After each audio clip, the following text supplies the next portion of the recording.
insurance could be $1,000 more a month. Health insurance, vital to the parents, the children of the family.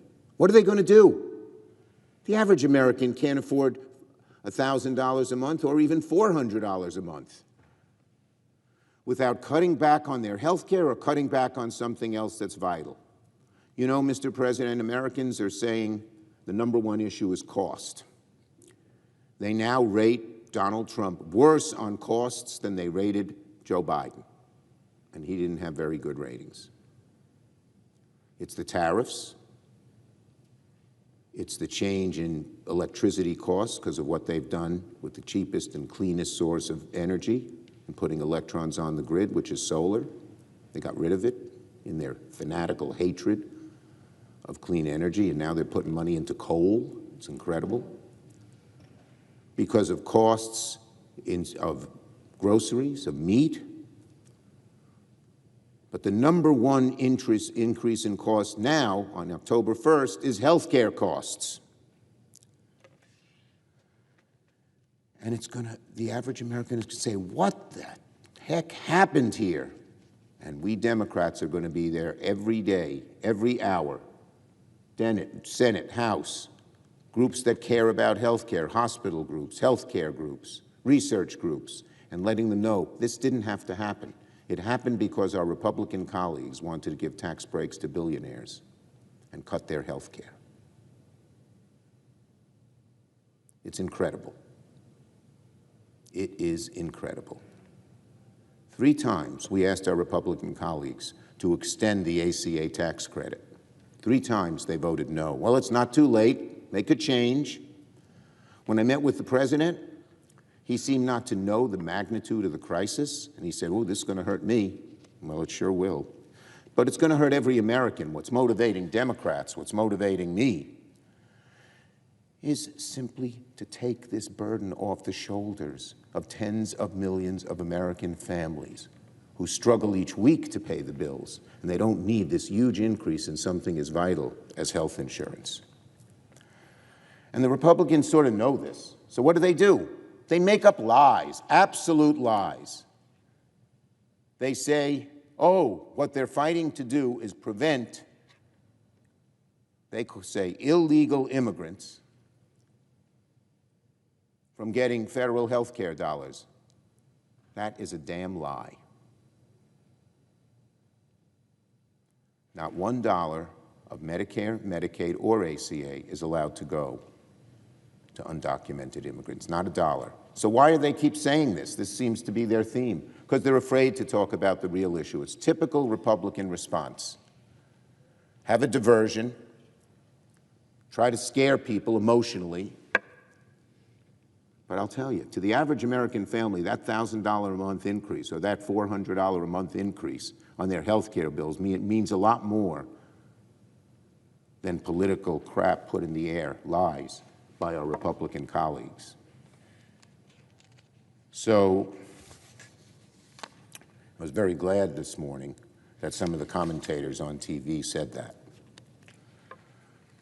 When they say that undocumented immigrants are going to get this money, it's a lie, plain and simple. It's a lie so lazy and so outlandish it's easy to rebut. But again, let me be clear. Undocumented people cannot and will not receive premium tax credit by law.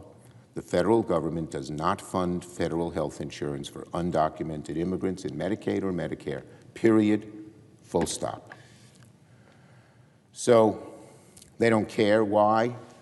Because they know the American people are on our side, and they know they're going to get angrier and angrier starting today when they see these health care bills. Listen to this poll. A Kaiser Family Foundation poll found a whopping 75% of Americans support extending the ACA premium tax credit, including 63% of Republicans. When our Republican Senate and House colleagues go around their communities, of course, the House isn't even here this week, as I mentioned, they're going to hear it in the barbershops, in the restaurants, in the diners, and at the Little Leagues, and at the Veterans Halls, because it's so shocking people are going to be talking about it. They'll see. And we Democrats are going to be there relentlessly letting people know why it happened. Because our Republican colleagues did not want to help us out of this crisis. Instead, they wanted to give the dollars to billionaires. President Trump calls what the Democrats want radical. President Trump, it is not radical to say Americans deserve lower health care premiums. It is not radical to say we want to prevent the average American family from getting these huge increases, those on ACA, $1,000 a month. When Democrats say we want to work with Republicans to lower premiums, to strengthen health care, all we are doing is reflecting what the American people already want. Nothing more, nothing less. They want us to sit down and negotiate something real that takes this huge, huge burden off their shoulders. And Donald Trump, instead of acting like an adult, he's the most immature president we have ever had. Instead of doing something to stop the health care crisis, is threatening to hurt countless hardworking Americans. Let me repeat the quote Donald Trump said yesterday. We can do things during the shutdown that are irreversible. They're bad for them and irreversible, like cutting vast numbers of people out, cutting things they like, cutting programs they like. Donald Trump says it loud and clear. That's one thing about him. He is using the American people as pawns, threatening pain on the country as blackmail. Well, that's not going to work. The American people, it's so easy to see through those tactics. They know this is the Trump shutdown. They know Republicans control the presidency, the Senate, and the House. And what is done during the shutdown will fall squarely on the Republicans' back. Donald Trump even says it. He says he is going to close down all these things people want. It's going to fall right on his back. The American people will know who's doing it, and he's going to have to recoil from it, just as they have done so many cuts already, even before October 1st. And they had to back off on many of them, some because of the courts, but some because of public outcry, such as the huge cutbacks they made in the VA. Well, Democrats' positions hasn't changed. We're willing, ready, and able to negotiate. We're ready to reopen the government today. We've made our position clear about how to move forward. Surely, we can come together and agree we need to fix health care, and that needs to happen now, as people are getting these incredible increases. And within a few weeks, they're going to have to say what new health care, if they'll even keep their health care or have to cut it back or do something else that hurts them because they don't have the money. If Republicans work with us and fix America's health care crisis, the shutdown could go away very quickly. And that's what Democrats want, to end this now, fix health care now.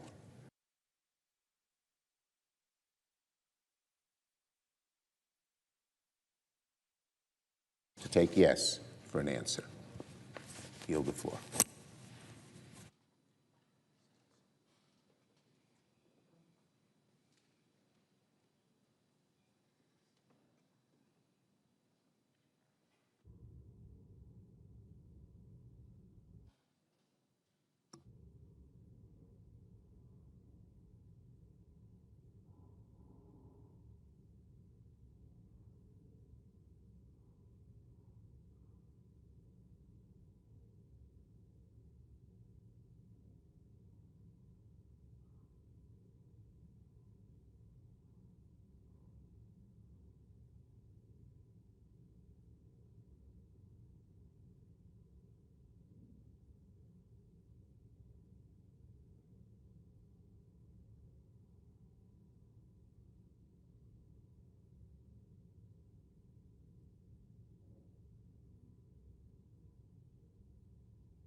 Mr. President.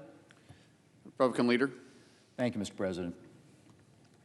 Mr. President, here we are. Democrats have bowed to the far left, and they've shut down the federal government. As of this morning, critical federal employees, including members of the military, Border Patrol agents, and air traffic controllers, are working without pay. And a number of government services are unavailable or at risk. Mr. President, Democrats are well aware of the damage of a government shutdown. We've heard it from them time and time again. But apparently, none of that matters to Democrats today. All that seems to matter is that their far-left base sees them fighting against President Trump. And the American people just have to suffer the consequences. Mr. President, we can end this today. There is a clean, nonpartisan, continuing resolution at the desk. It has no partisan policy writers, no new Republican policies. It just keeps the government running until November the 21st. The House passed it. The President is ready to sign it into law. And the only thing standing in the way is Senate Democrats, who are demanding $1.5 trillion in partisan spending to keep the government open for 7 weeks. That's right. They are demanding more than the defense budget in their resolution to keep the government open for 4 weeks. Mr. President, that's not how this works. We were in the situation 13 times when Democrats had the majority under President Biden. And 13 times, Republicans provided more than enough votes to keep the government open. And that's what needs to happen here. We are just one Senate roll call vote away from ending this shutdown. We need a handful of Democrats to join Republicans to reopen the government. And once we do that, then we can talk about the issues that Democrats are raising. But we're not going to engage in bipartisan discussions while Democrats are holding the federal government hostage to their partisan demands. Mr. President, this Democrat shutdown is actually delaying progress on the issues that Democrats claim to be interested in. It's also delaying important work on appropriations bills. Now, I've said throughout this year that my goal is to do appropriations through regular order which allows members of both parties to give voice to their priorities and to help shape appropriations bills. And we've made good progress already this year. Thanks to the work of Chair Collins and the Appropriations Committee, we've passed 3 bipartisan bills before the August recess for the first time since 2018. And there are a number of additional bills ready for floor consideration. But that work is now delayed because we have to deal with the Democrat shutdown mess. Mr. President, how long this shutdown lasts depends entirely on Democrats. Republicans are united around a clean, nonpartisan funding extension. A few Democrats joined us last night and voted to keep the government open. They'll have another opportunity to vote today. And I hope more of our Democrat colleagues will agree to end this shutdown. Real people are suffering right now because of Democrats' temper tantrum. And it needs to stop. Mr. President, I want to close with this.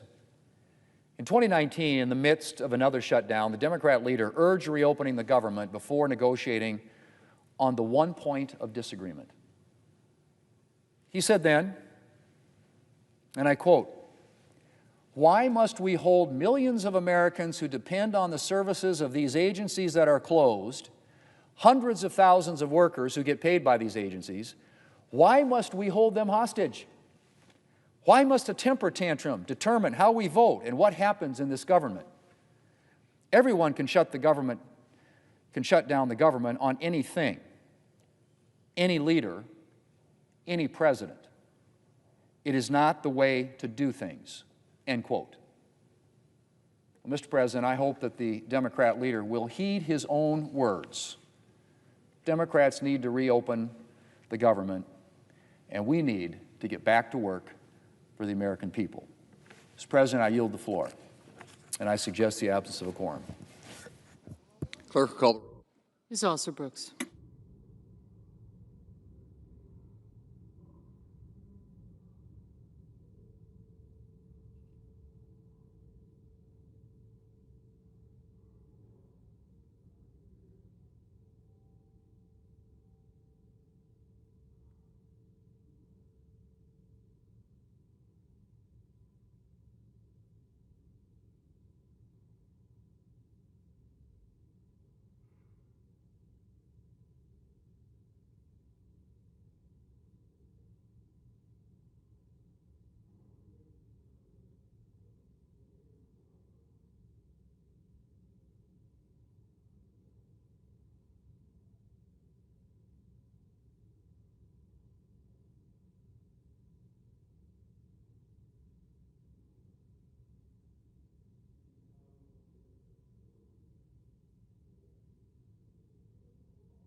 Majority Whip.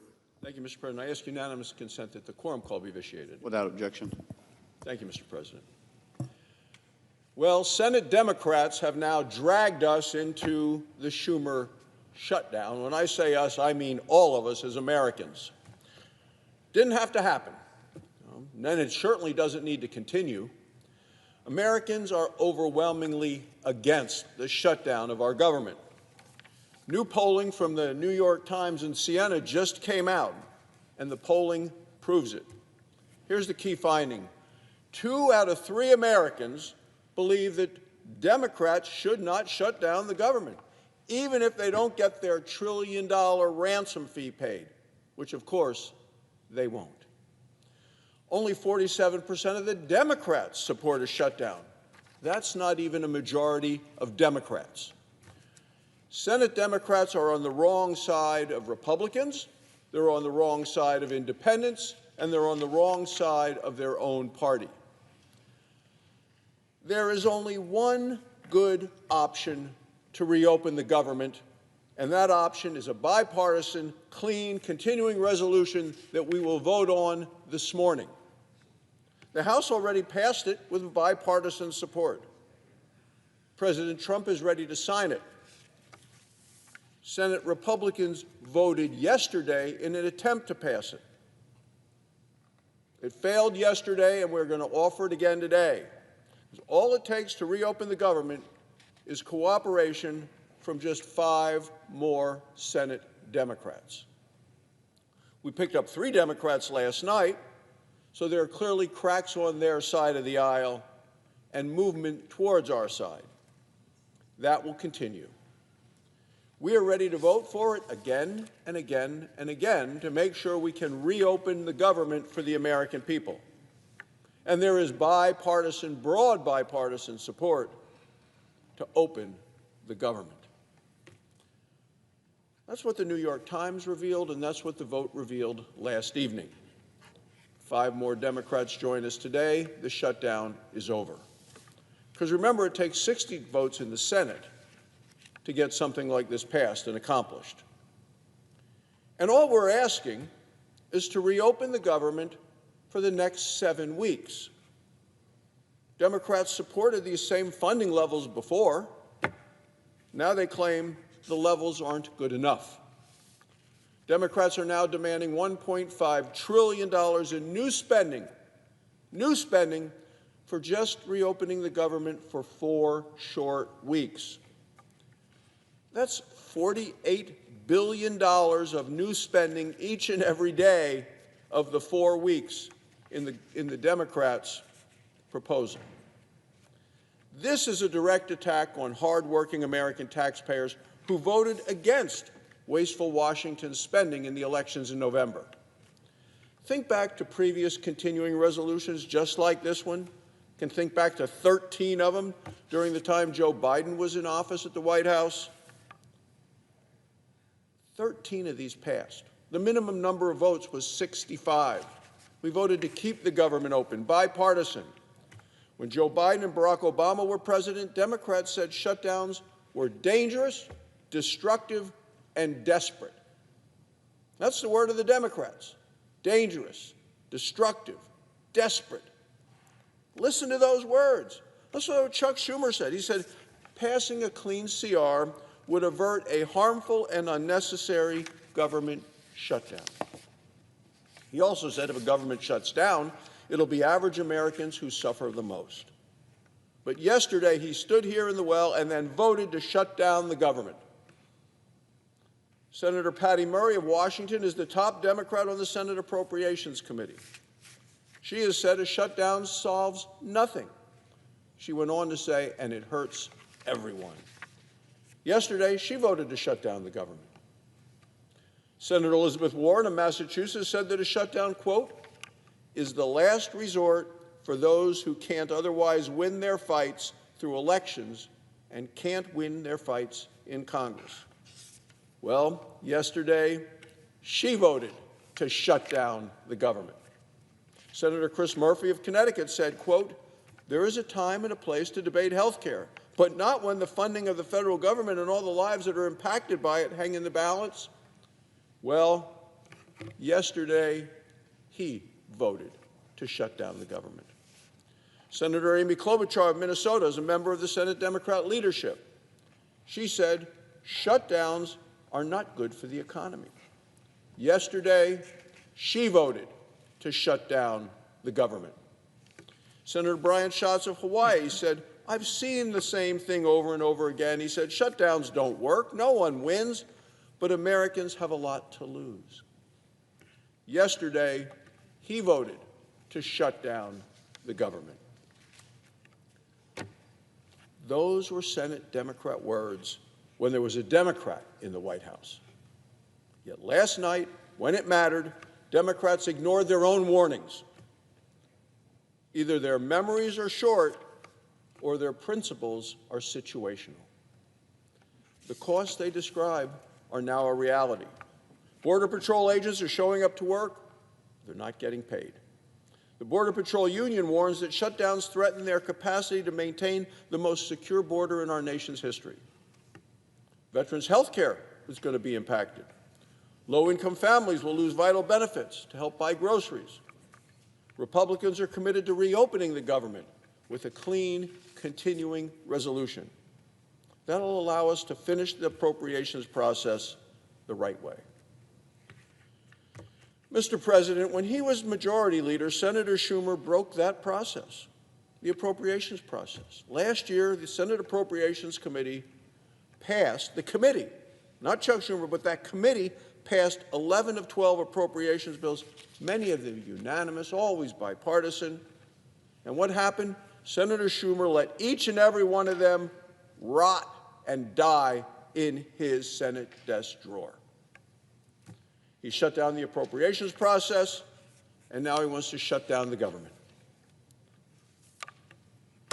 Republicans have restored the appropriations process. For the first time in 4 years, the Senate passed appropriation bills in August, passed 3 of them. Senator Susan Collins of Maine deserves special praise and thanks for this achievement. Passing a clean CR will allow the Senate to finish our bipartisan work. The American people want their government open. They want it reopened. They want it to remain open. They want it working. So today, Democrats are facing a clear choice. They can govern in the best interest of the American people, or they can continue to grandstand for their retweets and their likes from their liberal base. Republicans are united in our commitment to reopen the government. How long it takes, how costly it is, that, Mr. President, is entirely up to the Senate Democrats. A bipartisan offer, a bipartisan bill that already passed the House is right here in the Senate for a vote today. The President is ready to sign it to reopen the government. It is time to pass the bill today and end this Schumer shutdown. Thank you, Mr. President. I yield the floor.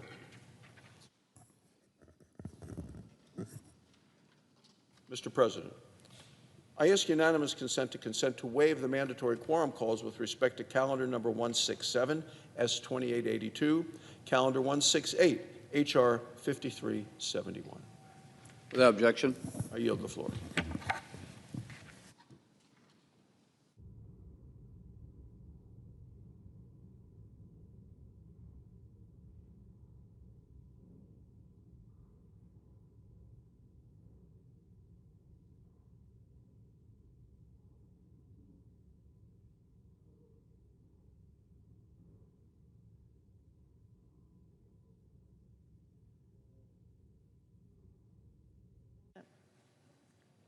Senator from Washington. Thank you, Mr. President. Well, it's not even one day after Republicans chose to shut down the government instead of making any sort of progress on stopping health care premiums from skyrocketing. And it is already painfully clear that Republican leadership is not taking any of this seriously. Republican leadership doesn't care if millions of Americans lose their health insurance. Republican leadership does not care if your health care costs go through the roof. And despite a lot of showboating yesterday, Republican leadership obviously doesn't care how long this shutdown goes on. Just consider, if Republican leadership and President Trump actually cared about reopening the government, Trump would not be tweeting AI deepfakes and mariachi music, or bragging about how he can't wait to use a shutdown as an excuse to inflict more pain on the American people. If they actually cared about reopening the government, Russ Vought wouldn't be saying he'll fire everyone he can, no matter if firing them is necessary or not, and no matter how harmful it is or not. If they actually cared about reopening the government, Republican leaders would not be pressing ahead with the same failed bill as yesterday and refusing to finally work with Democrats to finalize a solution. If Republican leadership actually cared about reopening the government, House Republicans would actually be here. Let me say that again. House Republicans are not even here. Are we supposed to believe they are taking this seriously? I guess not.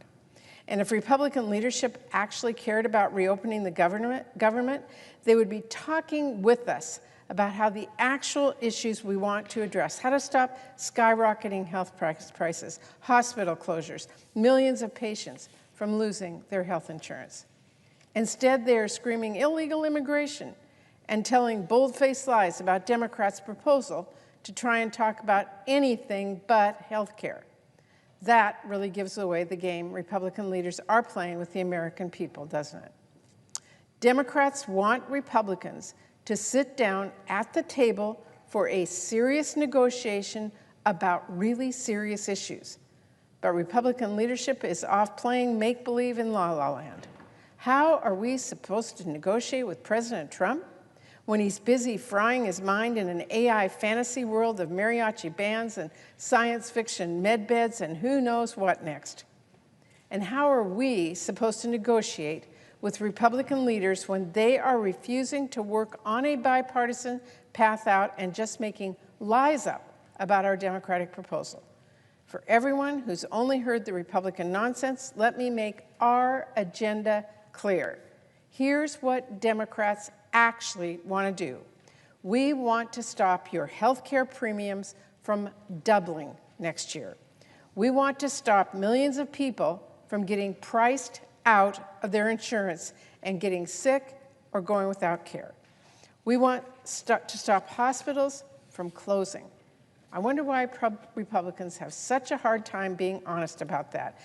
Well, maybe because they caused this healthcare crisis in the first place.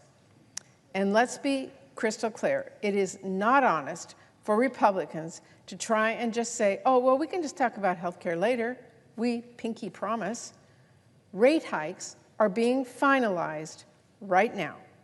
Notices with massive price increases will land in our families' mailboxes this month. Open enrollment starts in a matter of a few weeks. That means families are going to start seeing their premiums double. People are going to get priced out of coverage, that is, unless we act now. There is no waiting, we have been waiting. There is no later, that is too late. Our Republicans say they will not talk about solutions until the damage is done. Are they saying they want to lock in the high health care rates first? You know, the best time to put out a fire is before it burns down the house. Surely Republicans don't need me to tell them that. But if Republicans insist on asking why we can't address health care later, I've got a few questions for them. First off, why the heck couldn't we talk about health care sooner? Huh? Where in the world have you been? You moved heaven and earth to pass new tax breaks for billionaires by cutting over $1 trillion from Americans' health care. Why won't you move a muscle to save health care for our working families? I mean, my goodness, why is it not until there is a shutdown Republican leaders will even say we can at least talk about health care? Oh, but not yet. And if a shutdown is the first time Republican leaders will even acknowledge, in the slightest whisper, the looming healthcare crisis, why should we trust for 1 second you'll keep your word later? Republicans have been choosing to ignore this healthcare crisis for months, and now they face another choice. How much longer are they going to insist on this partisan path? How much longer are they going to stick their heads in the sand? Because I will warn them, the American people cannot wait. One family in my state of Washington is about to see their premiums jump from $283 a month to as high as $1,800 a month if Republicans insist on inaction. And I know they're not the only ones. To my Republican colleagues who don't think this is a crisis, to anyone who thinks health care can wait, go out and talk to people. Talk to insurance companies in your states, or doctors, or hospitals, or patients, and then come to the table and talk with us. We are here. We are ready to work on real solutions to address this healthcare crisis and reopen the government. I've been at the table the whole time. I am here. I am ready. I am willing to work out a real solution to get this done. Thank you, Mr. President. I yield the floor.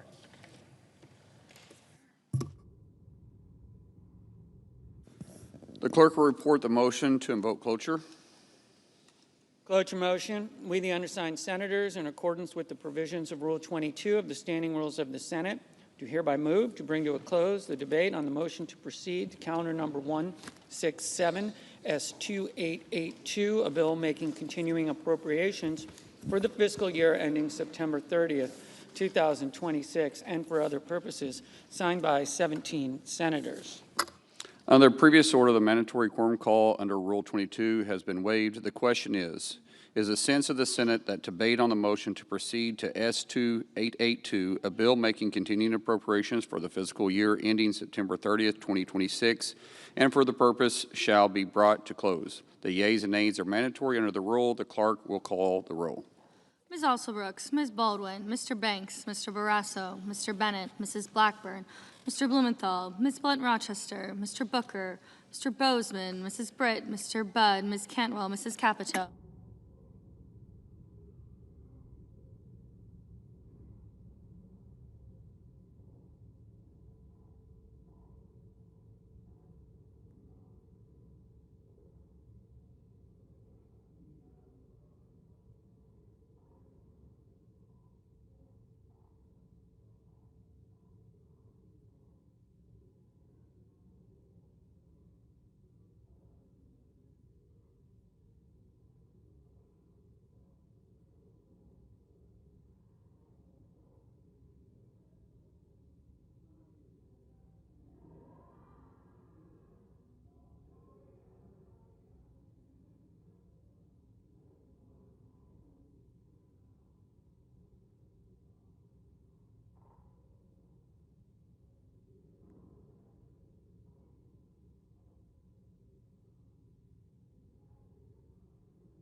Mr. Cassidy, Ms. Collins, Mr. Coons,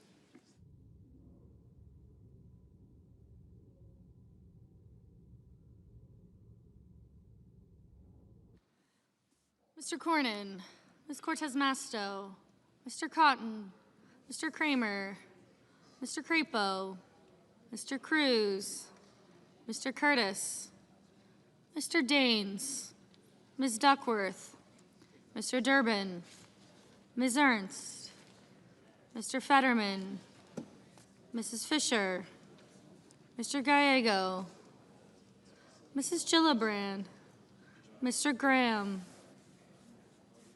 Mr. Grassley, Mr. Haggerty, Ms. Hassan, Mr. Hawley, Mr. Heinrich, Mr. Hickenlooper, Ms. Hirono, Mr. Hoven, Mr. Husted, Mrs. Hyde-Smith, Mr. Johnson, Mr. Justice.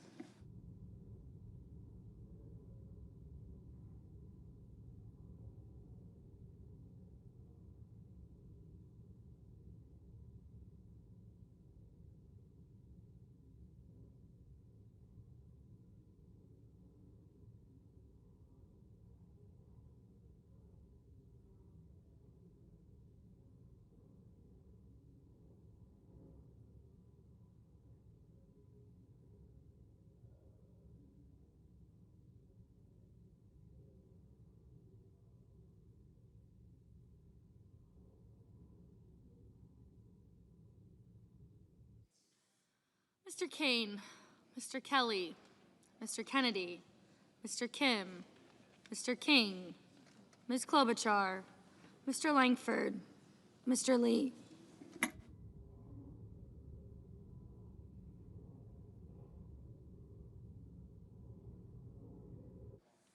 Mr. Lujan, Ms. Lummis.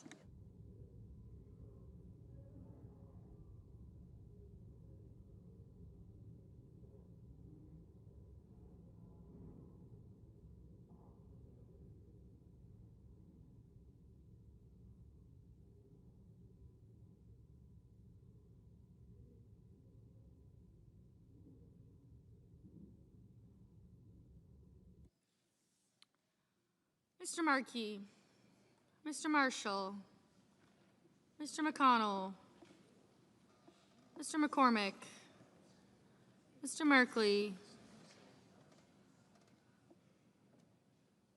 Mrs. Moody,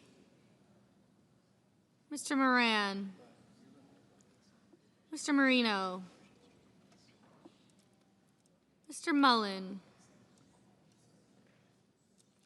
Ms. Murkowski, Mr. Murphy, Mrs. Murray, Mr. Ossoff,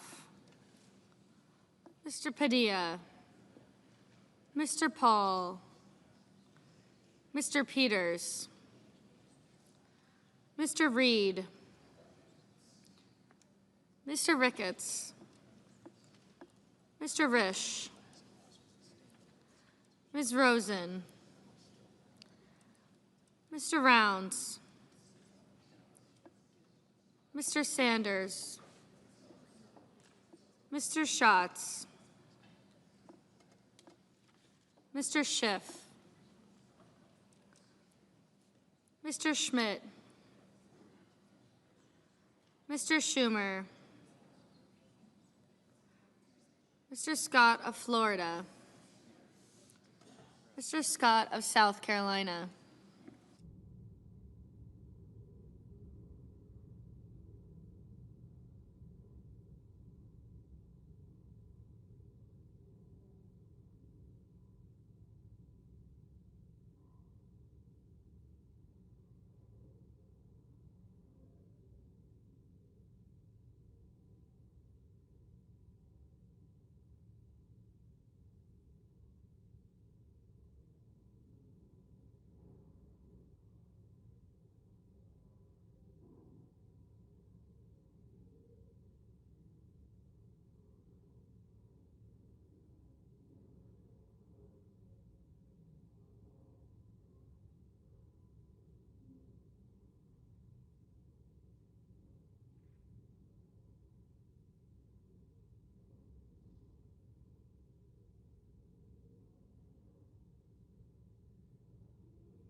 Mrs. Shaheen.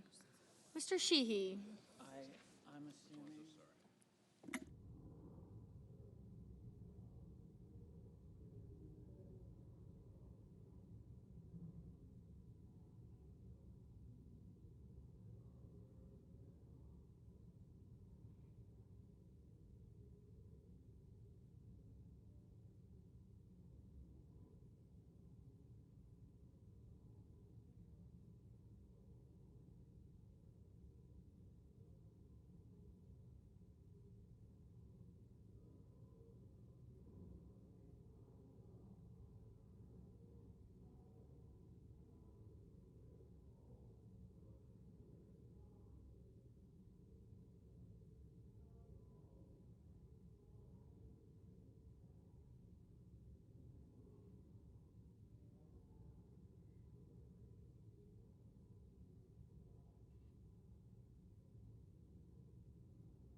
Ms. Slotkin.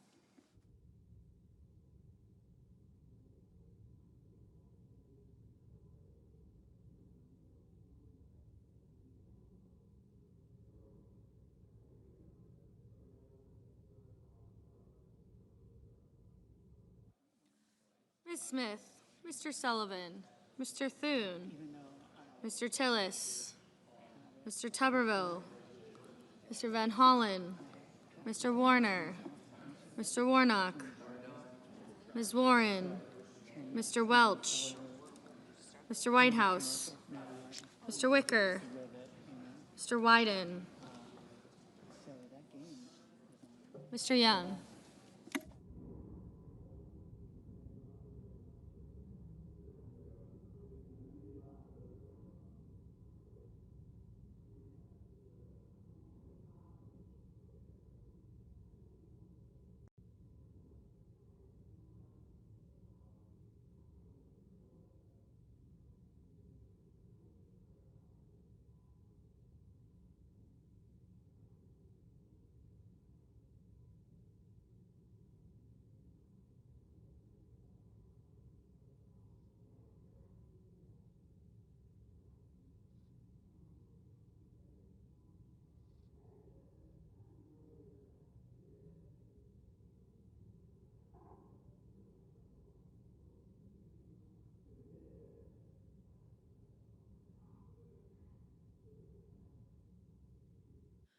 Senators voting in the affirmative: Cantwell, Hassan, Murray, Padilla, Peters, Rosen, Shaheen, Smith, and Whitehouse. Senators voting in the negative: Barrasso, Bozeman, Capito, Cornyn, Cotton, Fisher, Graham, Haggerty, Heidsmith, Kennedy, Lemus, Marino, Mullen, Murkowski, Paul, Scott of Florida, Sheehy, and Tuberville. Mr. Schmidt, no.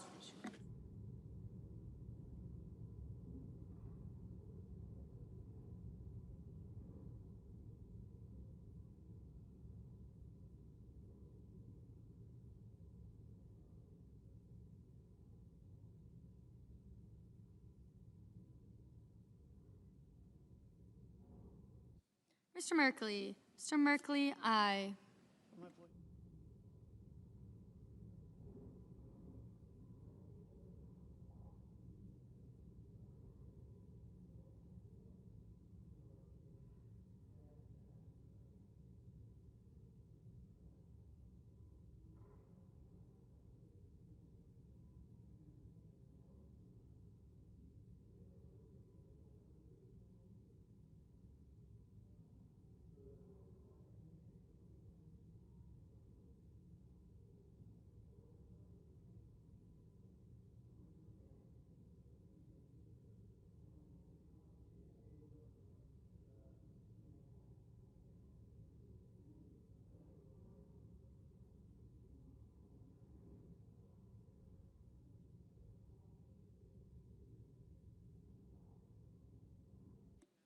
Mr.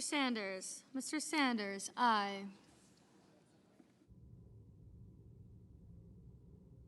Mr. Wyden, aye.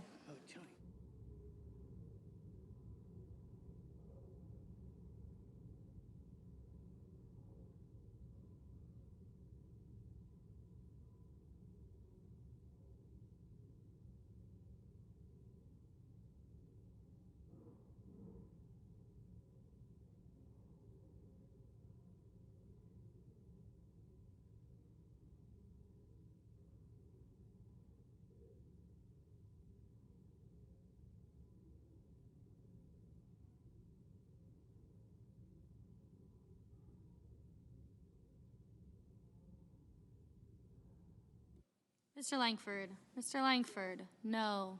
Mr. Durbin. Mr. Durbin, aye.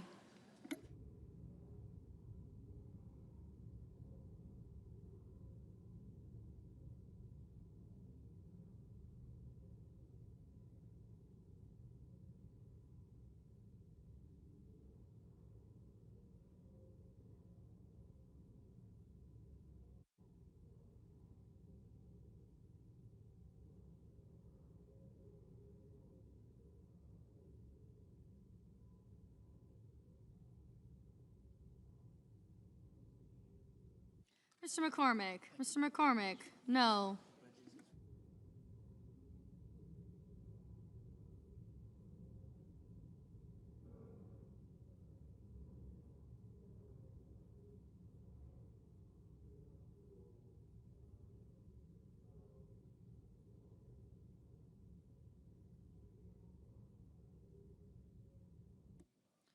Mr. Husted. Mr. Husted, no.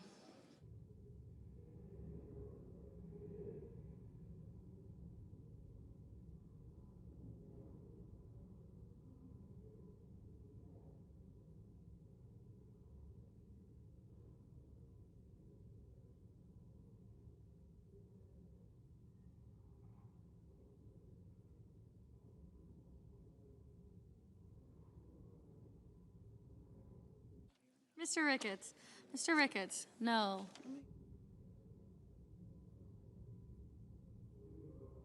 Mr. Curtis. Mr. Curtis, no.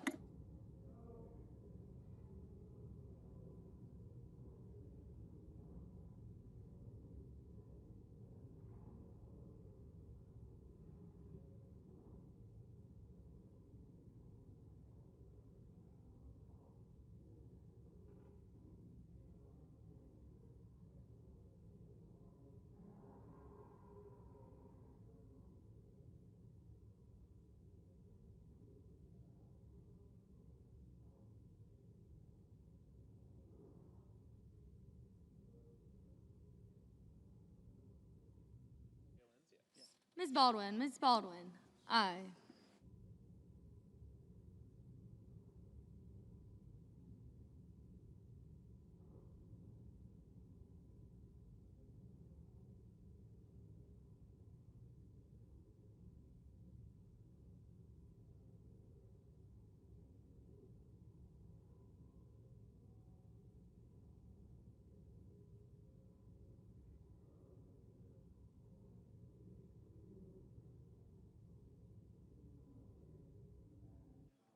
Mr. Tillis. Mr. Tillis, no.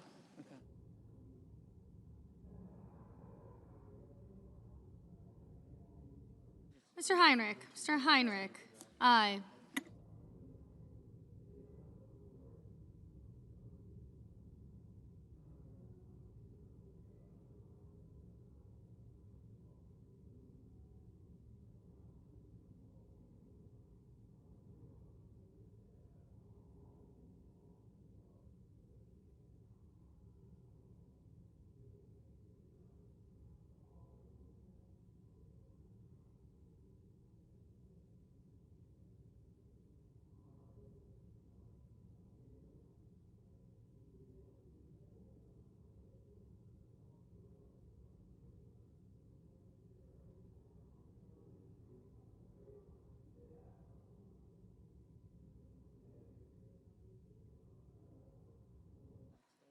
Mr. Risch. Mr. Risch, no.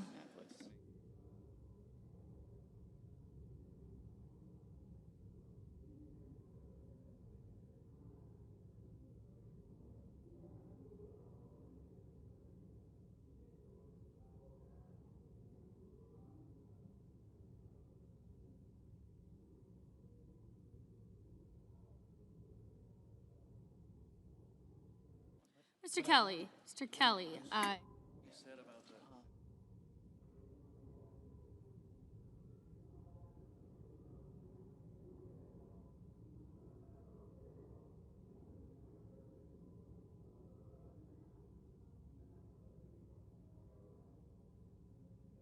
Mr. Warnock. Mr. Warnock, aye.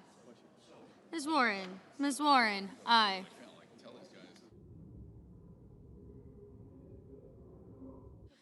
Mr. Wicker. Mr. Wicker. No.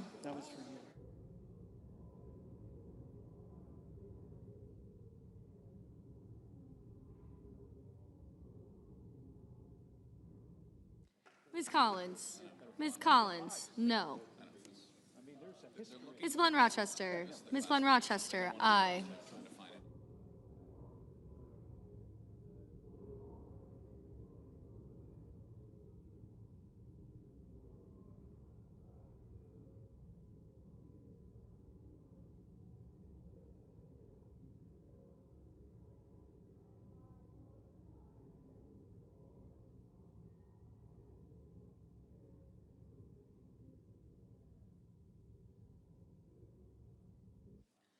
Mr. Murphy. Mr. Murphy. Aye.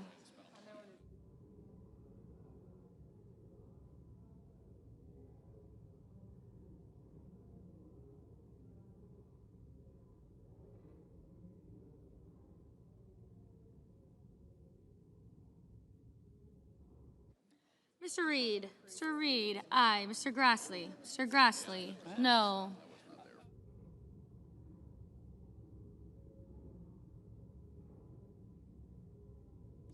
Mr. Lujan. Mr. Lujan. Aye.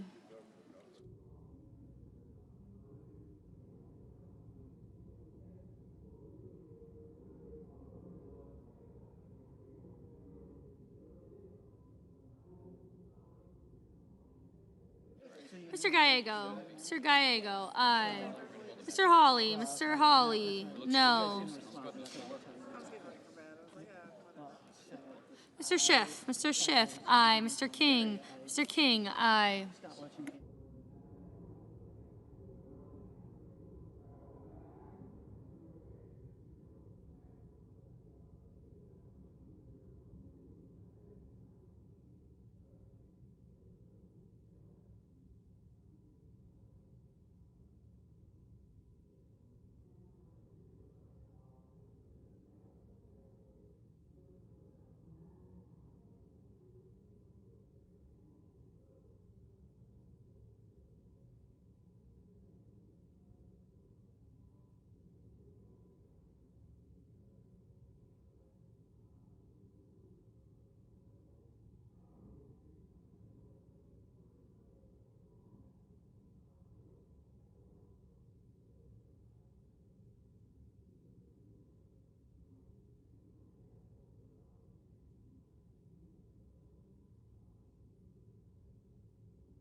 Mr. Rounds. Mr. Rounds. No. Mrs. Blackburn. Mrs. Blackburn. No. Mr. Schatz. Mr. Schatz. Aye. Mrs. Britt. Mrs. Britt. No.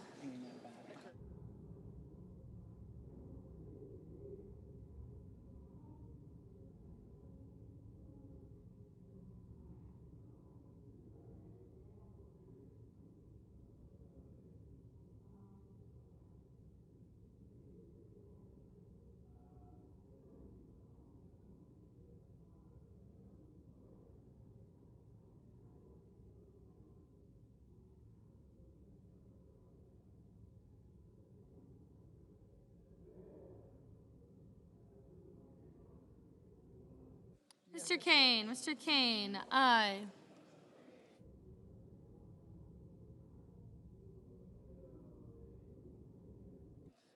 Mr. Cruz. Mr. Cruz. No. Mr. Johnson. Mr. Johnson. No.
Mr. Daines, Mr. Daines, no. Mr. Young, no.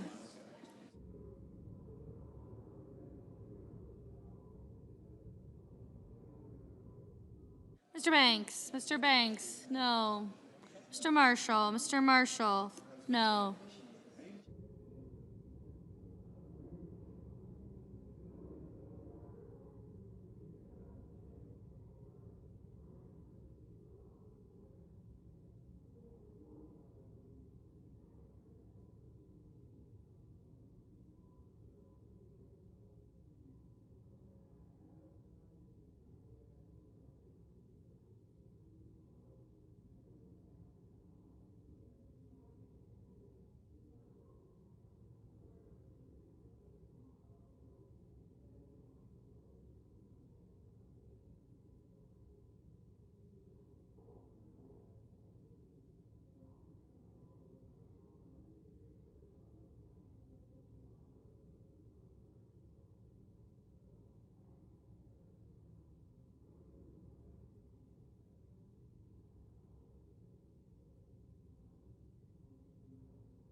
Ms.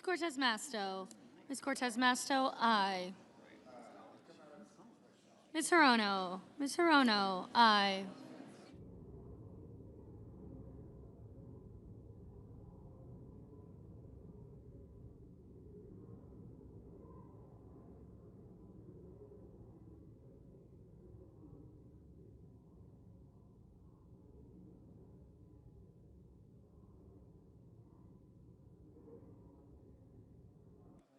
Mr. Crapo, no. Mrs. Moody, no.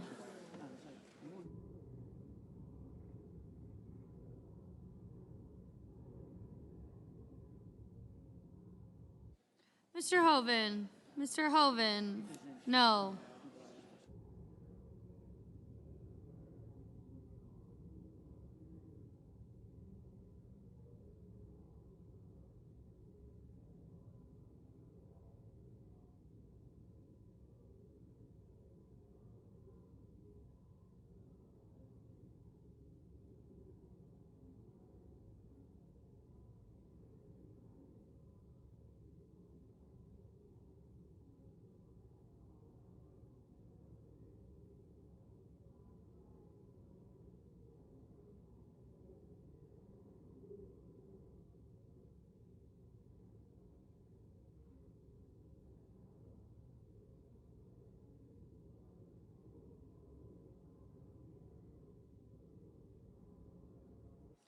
Mr. Kim, aye.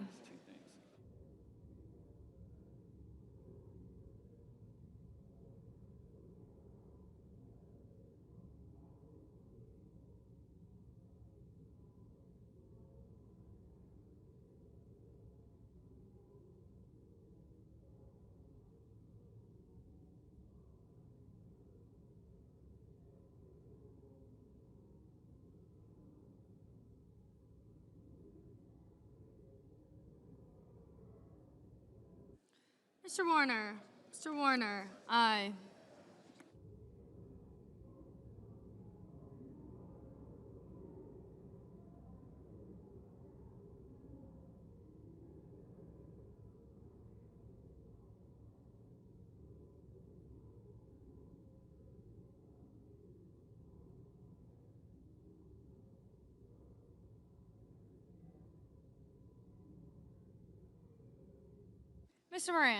Mr. Moran, no.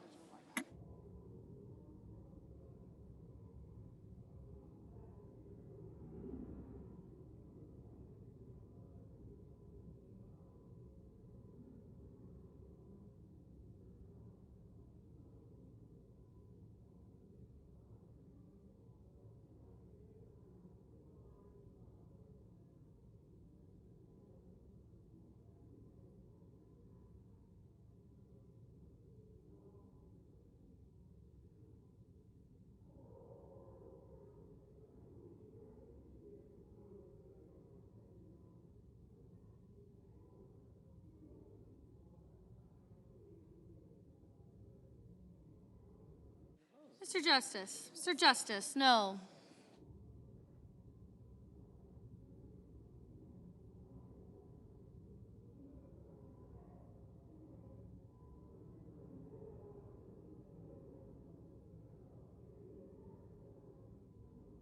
Ms.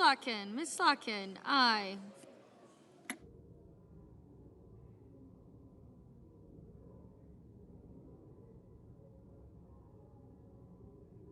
Mr. Lee, no. Mr. Fetterman, aye. Mr. Cassidy, no. Mr. Ossoff, aye. Mr. Hickenlooper, aye. Mr. Budd, no.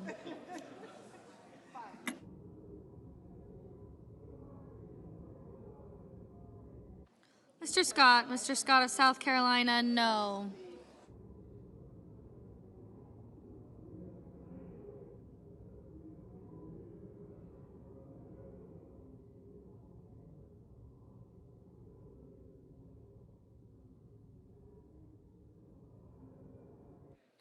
Mr. Van Hollen, aye.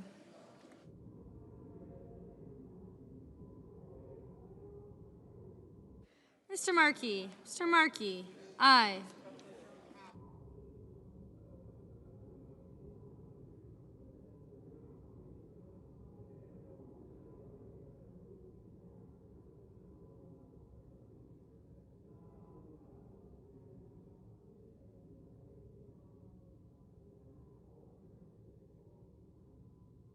Mrs. Gillibrand, aye.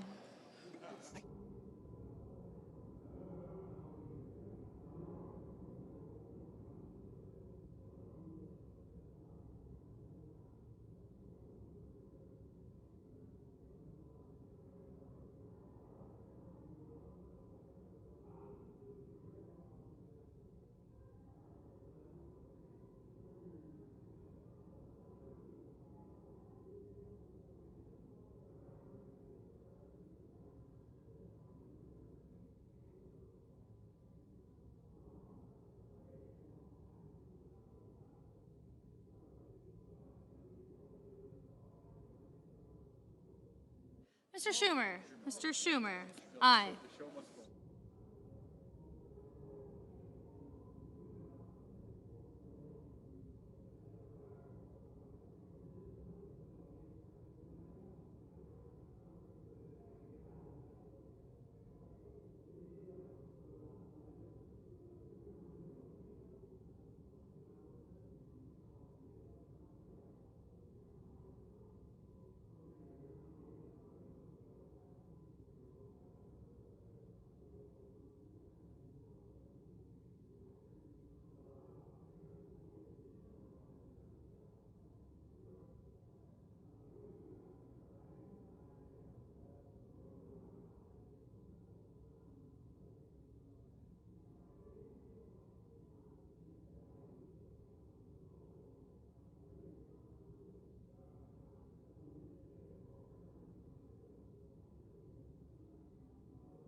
Mr. Thune, no.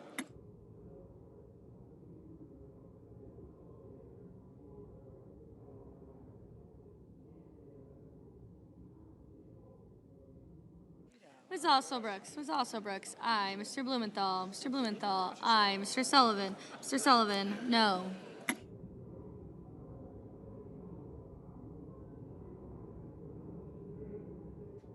Mr. McConnell, no.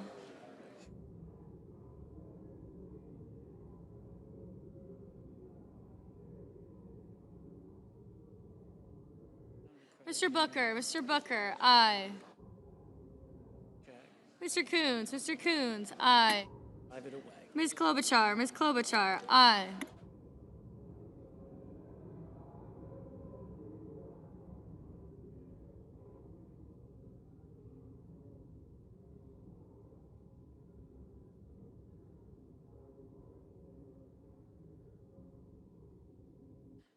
Mr. Bennett. Mr. Bennett. Aye.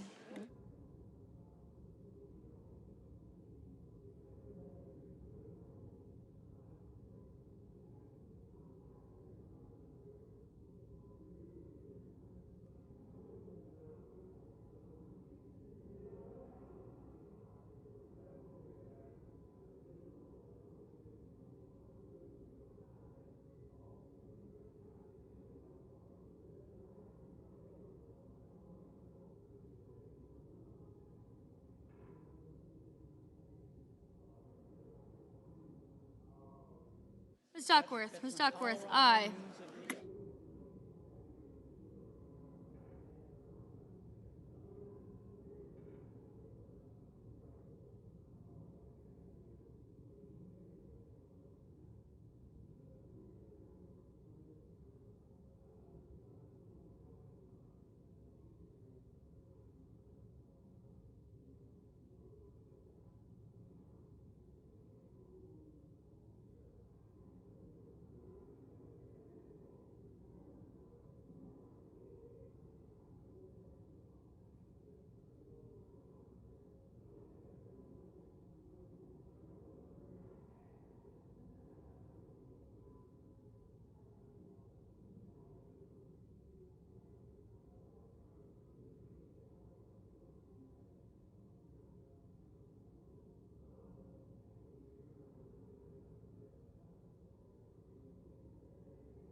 Ms. Ernst.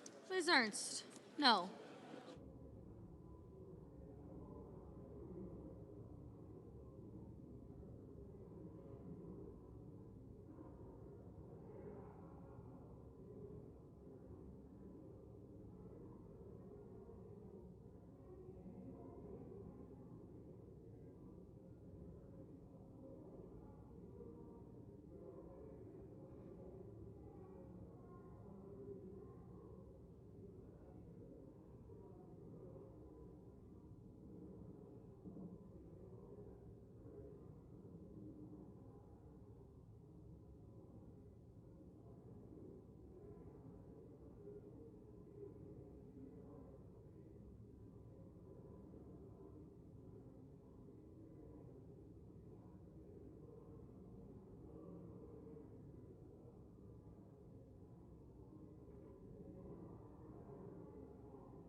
Mr. Welch. Mr. Welch. No.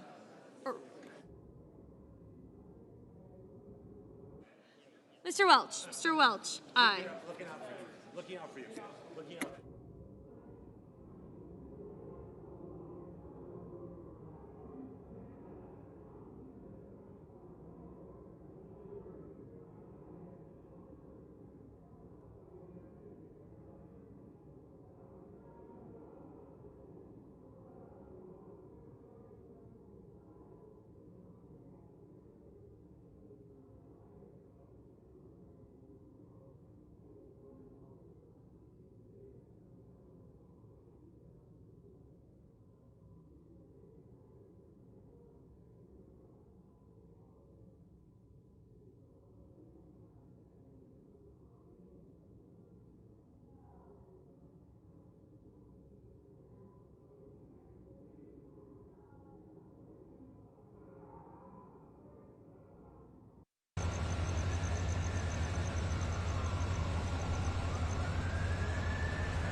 The yeas are 47. The nays are 53. 3/5 of the senators duly chosen and sworn not having voted in the affirmative. The motion is not agreed to. Majority Leader. Mr. President, I ask unanimous consent to be in order for the two leaders to enter motions to reconsider without being on the prevailing side with respect to the cloture votes on the motion to proceed to S 2882 and HR 5371. Further, that mandatory quorum calls with respect to the Cow nomination and S Res 412 be waived. Is there objection? Without objection. Minority Leader. I enter a motion to reconsider the vote on the motion to invoke cloture on the motion to proceed to S 2882. The motion is entered. The clerk will report the motion to invoke cloture. Cloture motion. We, the undersigned senators, in accordance with the provisions of Rule 22 of the Standing Rules of the Senate, do hereby move to bring to a close debate on the motion to proceed to calendar number 168, HR 5371, an act making continuing appropriations and extensions for the fiscal year 2026 and for other purposes, signed by 17 senators. Under the previous order, the mandatory quorum call under Rule 22 has been waived. The question is it the sense of the Senate that debate on the motion to proceed to HR 5371, an act making continuing appropriations and extensions for fiscal year 2026 and for other purposes, shall be brought to a close. The yeas and nays are mandatory under the rule. The clerk will call the roll. Ms. Alsobrooks, Ms. Baldwin, Mr. Banks, Mr. Barrasso,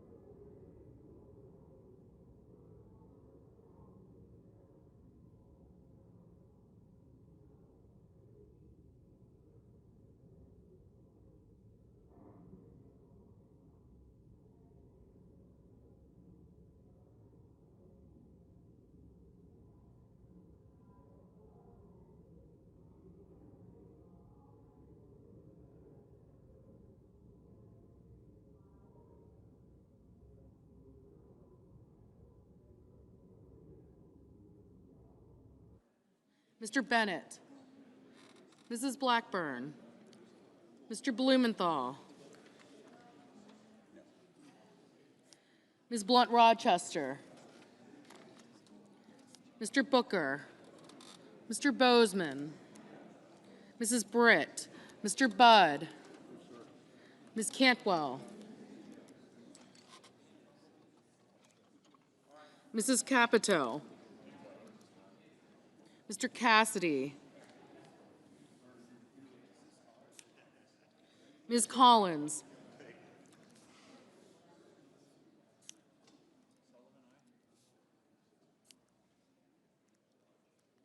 Mr. Coons, Mr. Cornyn, Ms. Cortez Masto, Mr. Cotton,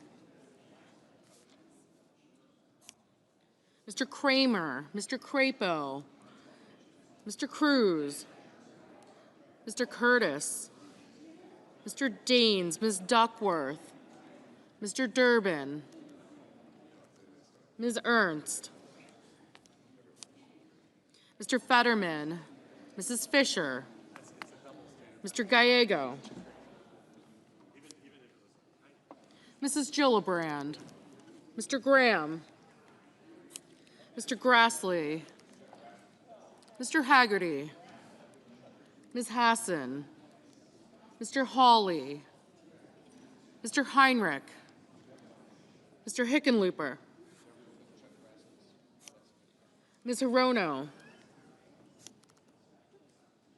Mr. Hoven,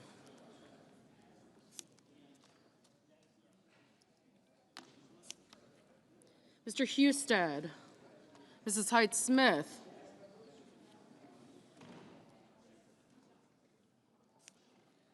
Mr. Johnson, Mr. Justice, Mr. Kane, Mr. Kelly, Mr. Kennedy, Mr. Kim, Mr. King, Ms. Klobuchar, Mr. Langford, Mr. Lee, Mr. Lujan, Ms. Lummis, Mr. Markey, Mr. Marshall, Mr. McConnell, Mr. McCormick, Mr. Merkley, Mrs. Moody, Mr. Moran,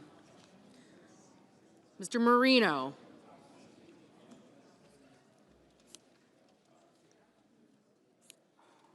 Mr. Mullen, Ms. Murkowski,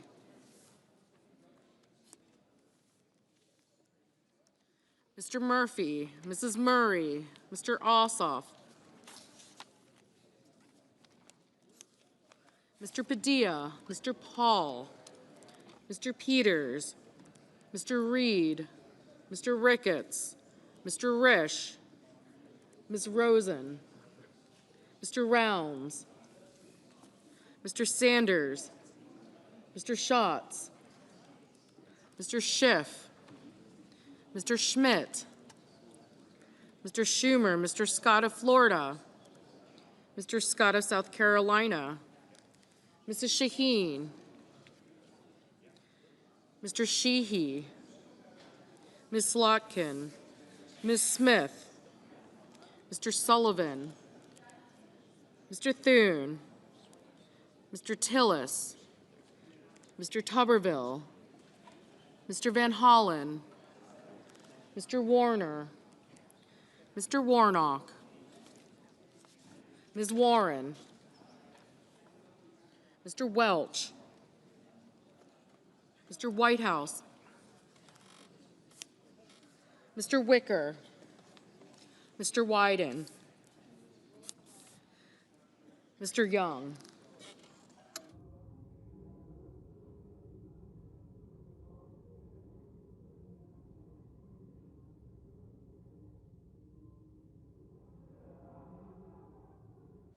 Senators voting in the affirmative: Barrasso, Britt, Budd, Cornyn, Cortez Masto, Cotton, Kramer, Daines, Ernst, Fetterman, Graham, Grassley, Johnson, Justice, Kennedy, King, Lankford, Marshall, McConnell, Moody, Marino, Mullen, Scott of South Carolina, and Sullivan.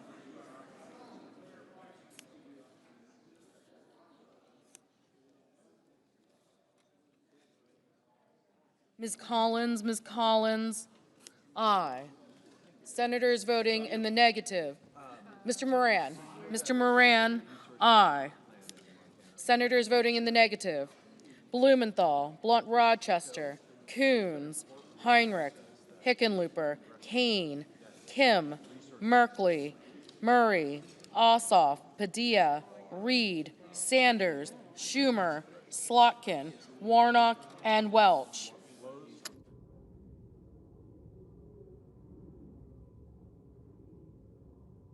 Mr. Hawley, aye. Mrs. Shaheen, no. What that means is that every resource management plan from 1996 when the CRA was forward.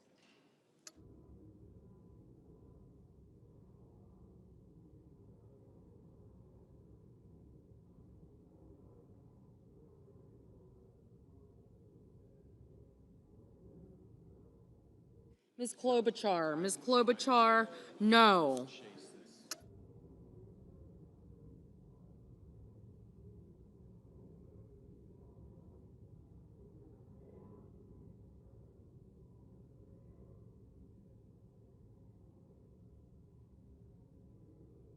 Ms. Murkowski, aye.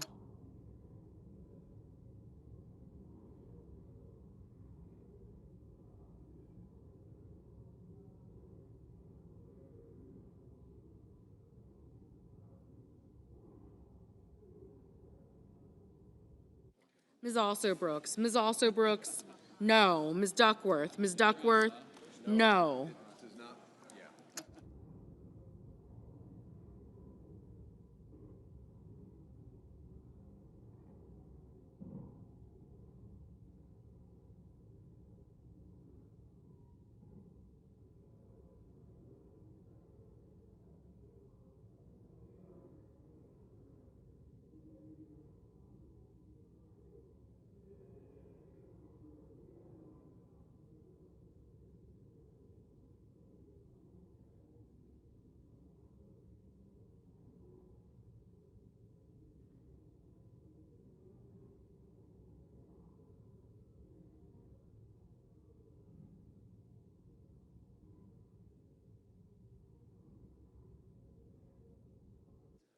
Mr. Markey, no. Mr. Thune, aye.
Mr. Cassidy, aye.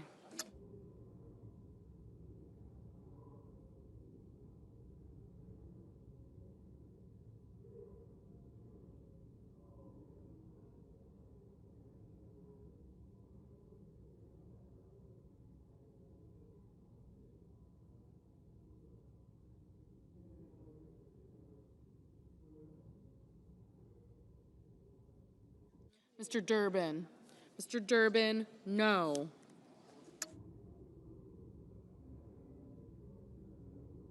Mr. Kelly, no. Mr. Lujan, no.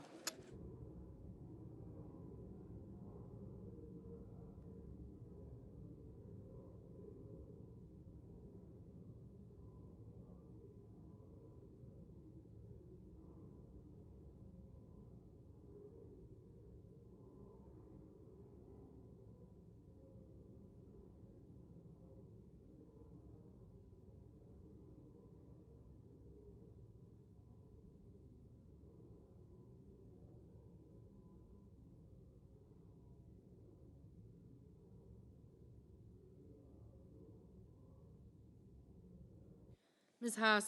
Hassan, no.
Mr.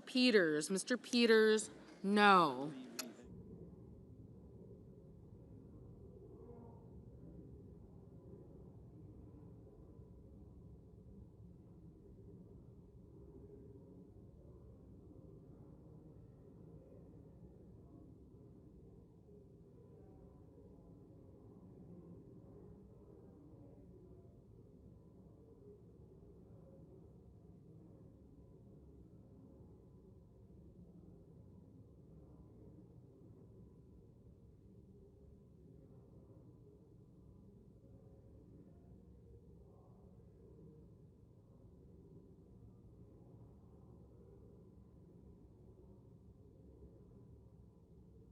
Ms. Cantwell, no.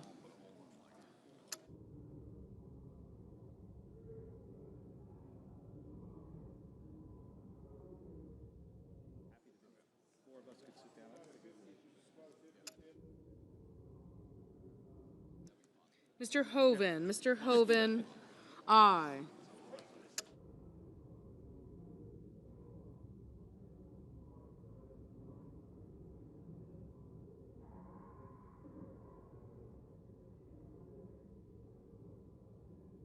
Mr. Ricketts, Mr. Ricketts, aye.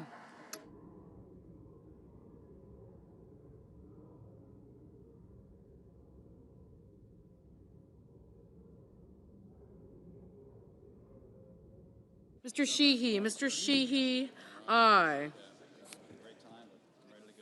Mr. Schiff, no.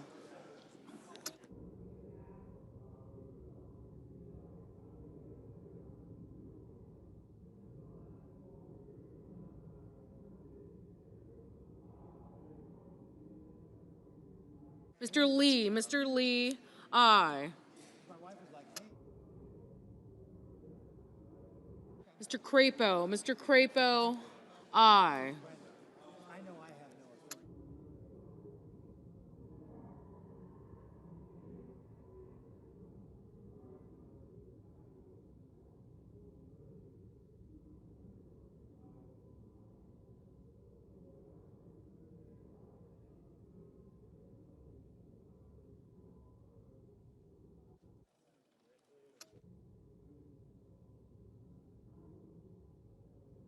Mr. Bennett, no. Mr. Tuberville, aye. Ms. Warren, no.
Mrs. Blackburn, aye. Mr. Bozeman, aye.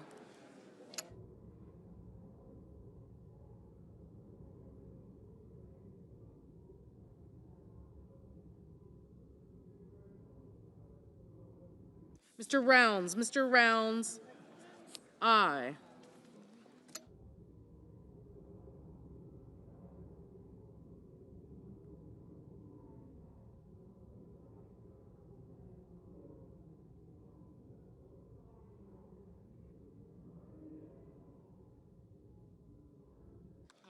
Mr. Haggerty, aye. Ms. Baldwin, no.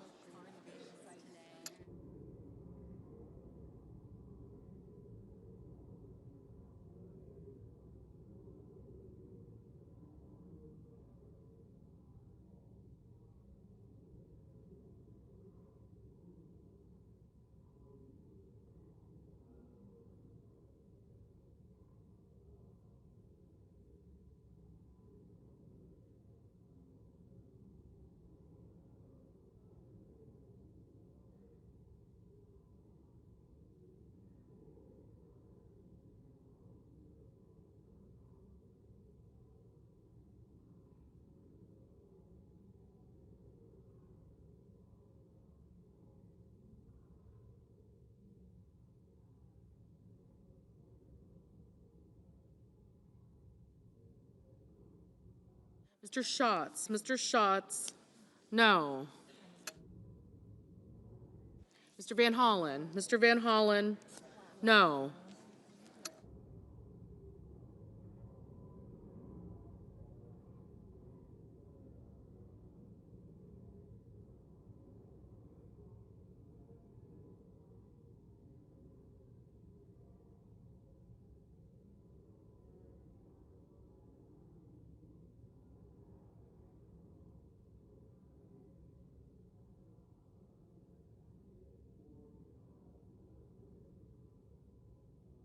Ms. Rosen. Ms. Rosen, no.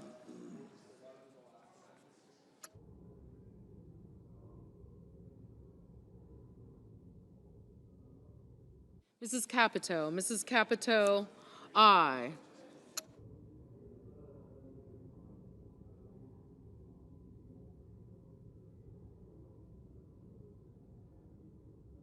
Mr. Husted. Mr. Husted, aye.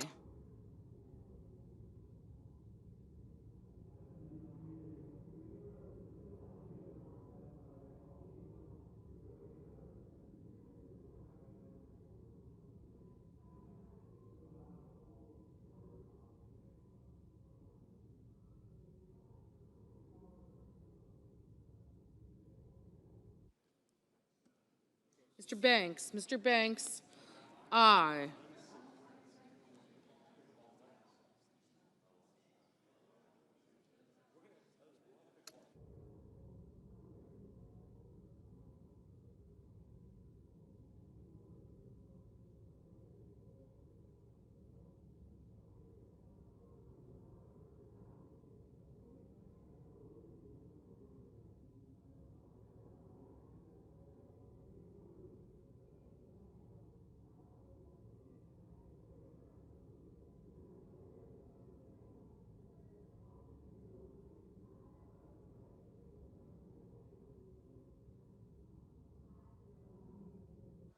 Mr. Wyden. Mr. Wyden, no.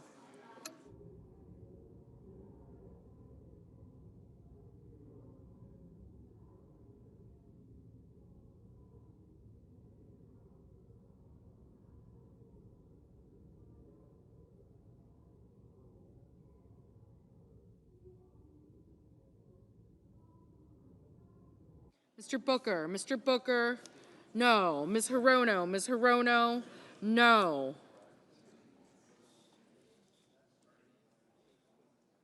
Mr. McCormick. Mr. McCormick, aye. Mr. Curtis. Mr. Curtis, aye.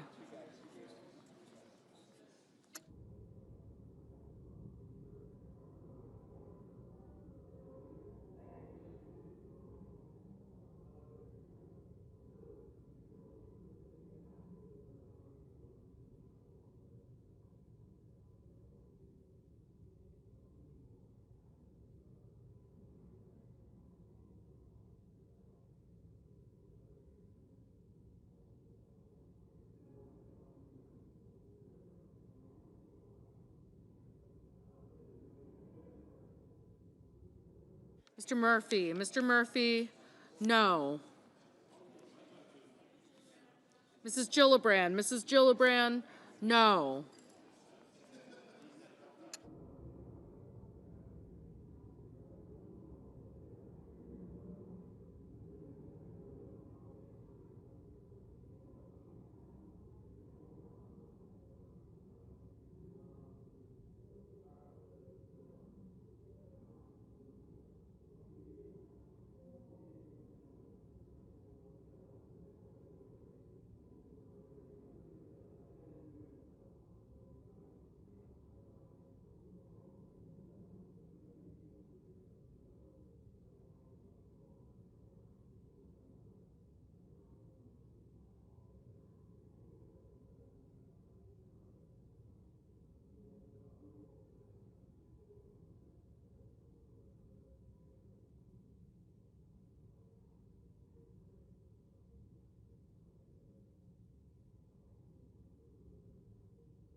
Mrs. Fisher. Mrs. Fisher, aye.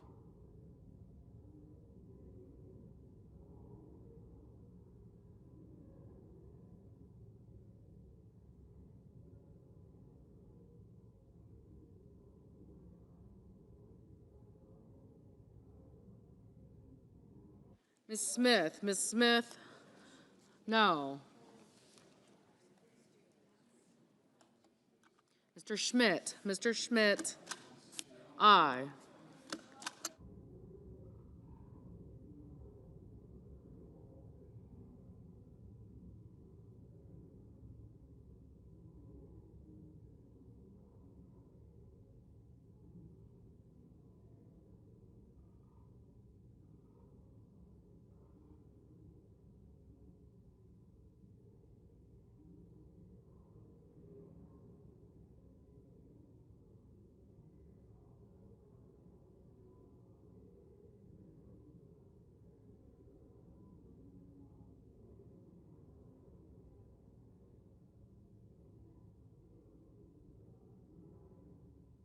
Ms. Lummis. Ms. Lummis, aye. Mr. Tillis. Mr. Tillis, aye.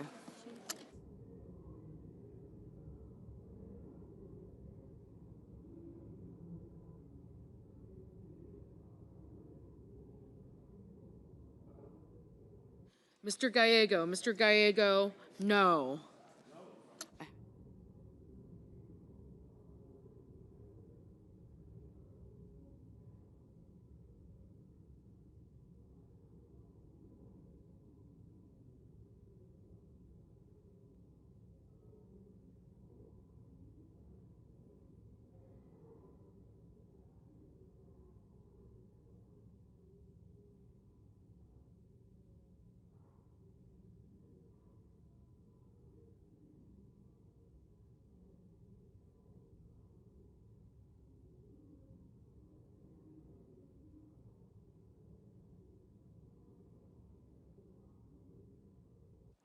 Mr. Scott. Mr. Scott of Florida, aye.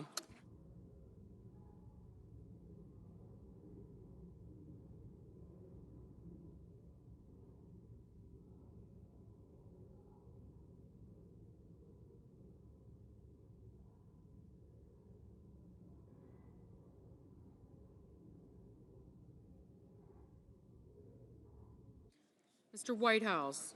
Mr. Whitehouse, no.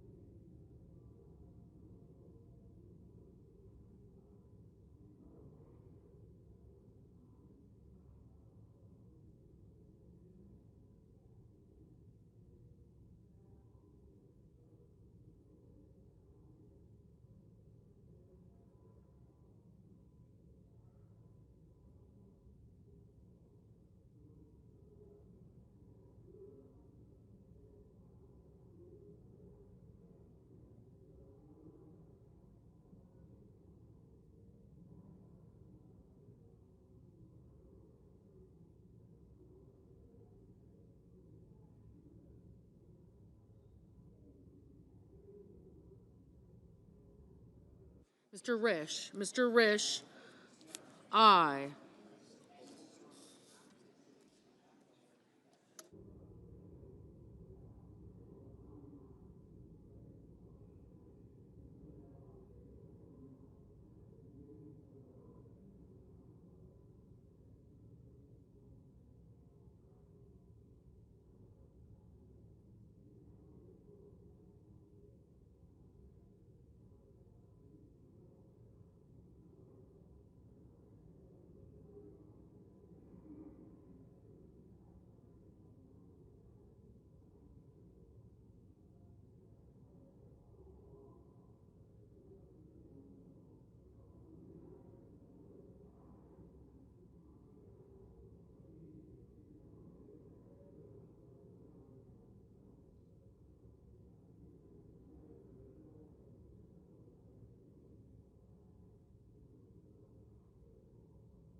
Mr. Paul, no.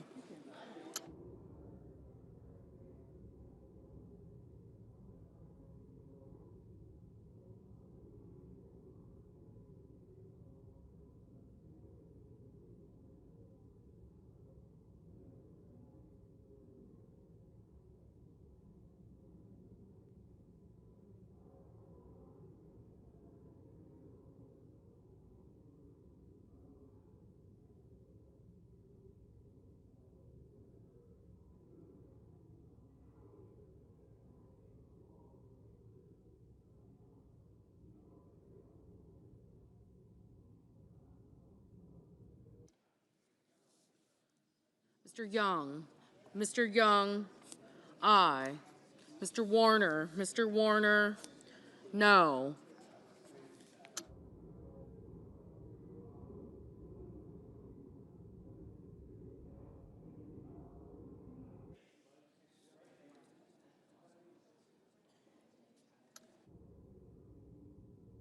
Mr. Cruz, aye.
Mr. Wicker, aye.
Mrs. Hyde-Smith, aye.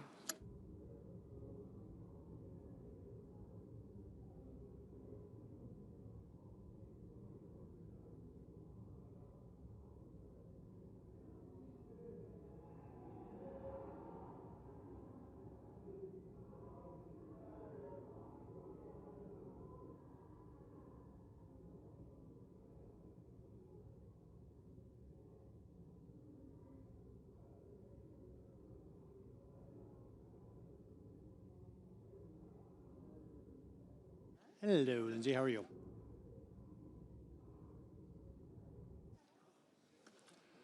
On this vote, the yeas are 55 and the nays are 45. 3/5 of the Senate duly chosen and sworn not having voted in the affirmation. The motion is not agreed to.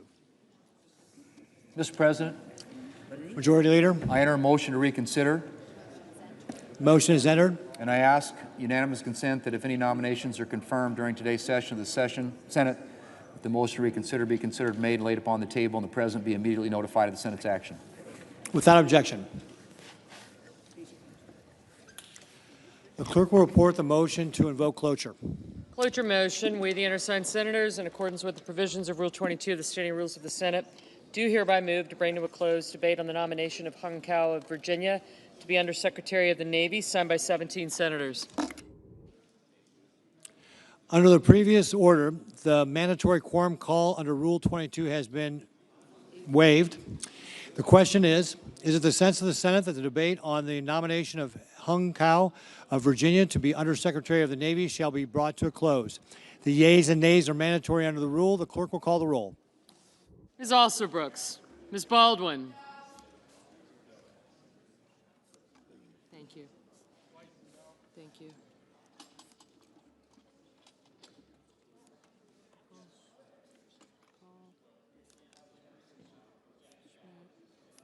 I got you. I got you. Mr. Banks. I got you. Thank you.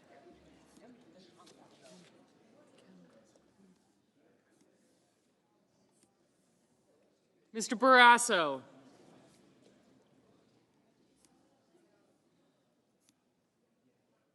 Thank you. I got Scott. I got him. Thank you. Yeah, he didn't see me. Mr. Bennett, Mrs. Blackburn. Mr. Blumenthal. Ms. Blunt-Rochester. Mr. Booker. Mr. Bozeman. I got him. No, not yet. Yeah, he did. Mrs. Britt. Mr. Budd.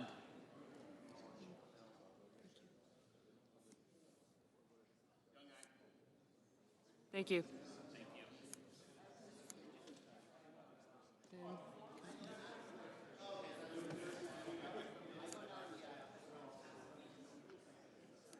Thank you. Okay.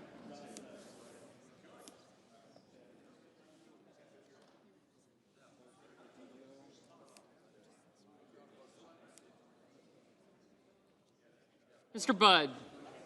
Ms. Cantwell. Mrs. Capito. Okay. Mr. Cassidy. Thanks. Ms. Collins. Mr. Coons.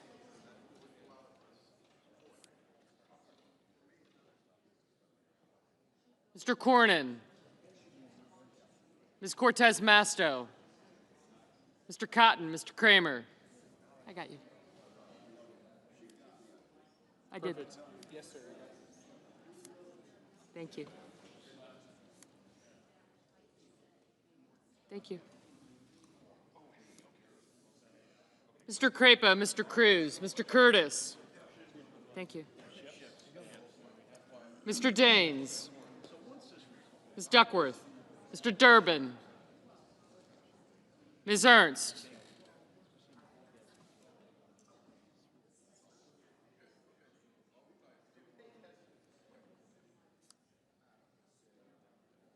Mr. Fetterman.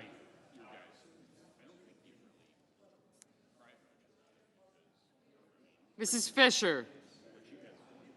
Mr. Gallego, Mrs. Gillibrand. Mr. Graham, Mr. Grassley, Mr. Haggerty. Ms. Hassan.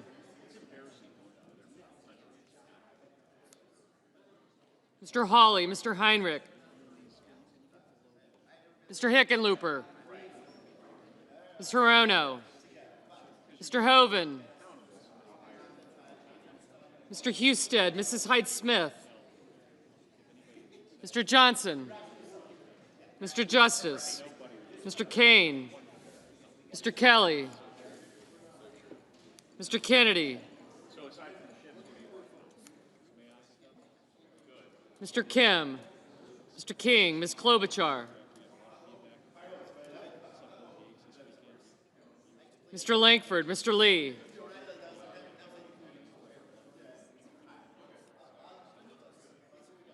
Mr. Lujan. Ms. Lemus.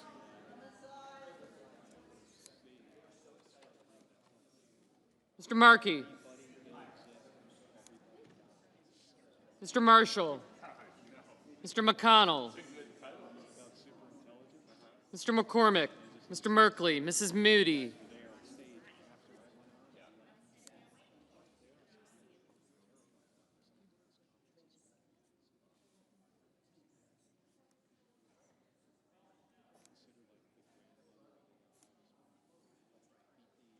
Mr. Moran. Mr. Marino.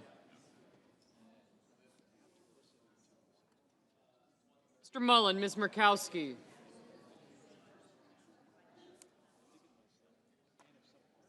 Mr. Murphy.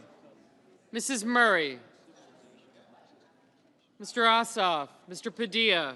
Mr. Paul. Mr. Peters. Mr. Reed. Mr. Ricketts. Mr. Risch. Ms. Rosen. Mr. Rounds. Mr. Sanders. Mr. Schatz. Mr. Schiff.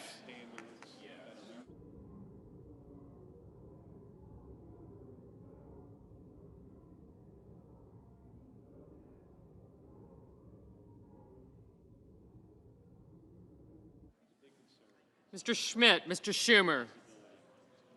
Mr. Scott of Florida. Mr. Scott of South Carolina.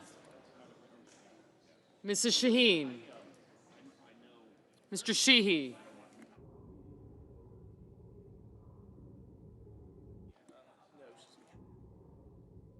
Ms. Slotkin. Ms. Smith. Mr. Sullivan.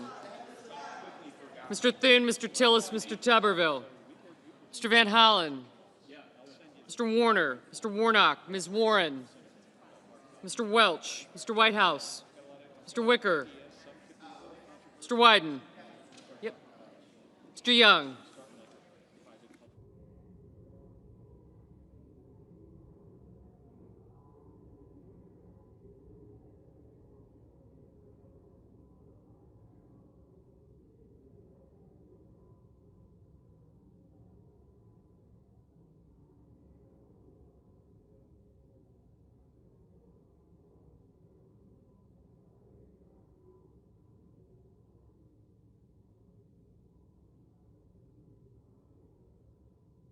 Senators voting in the affirmative: Barrasso, Bozeman, Capito, Cassidy, Collins, Cornyn, Cotton, Crapo, Cruz, Curtis, Graham, Grassley, Hawley, Husted, Hyde-Smith, Lankford, Lee, Lummis, McConnell, Moran, Mullen, Paul, Ricketts, Rounds, Schmidt, Scott of Florida, Scott of South Carolina, Sheehy, Thune, Tillis, Wicker, and Young.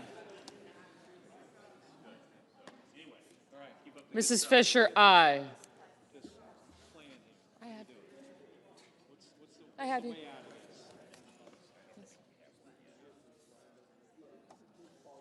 Senators voting in the negative: Baldwin, Bennett, Blumenthal, Blunt Rochester, Cantwell, Duckworth, Durbin, Fetterman, Gallego, Gillibrand, Hassan, Heinrich, Hickenlooper, Hirono, Kane, Kim, King, Lujan, Merkley, Murkowski, Murray, Padilla, Peters, Reed, Rosen, Schiff, Slotkin, Warner, Warnock, Welch, Whitehouse, and Wyden.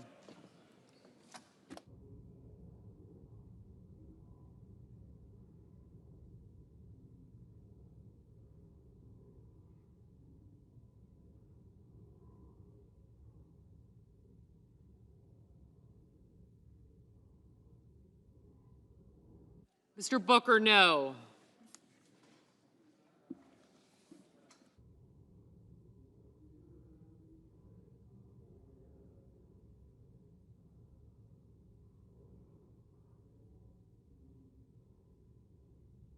Ms. Smith?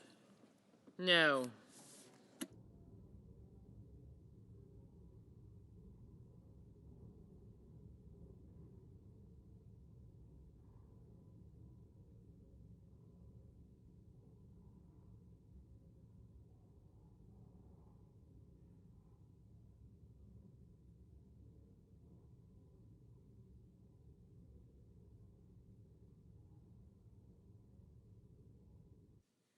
Ms. Warren? No.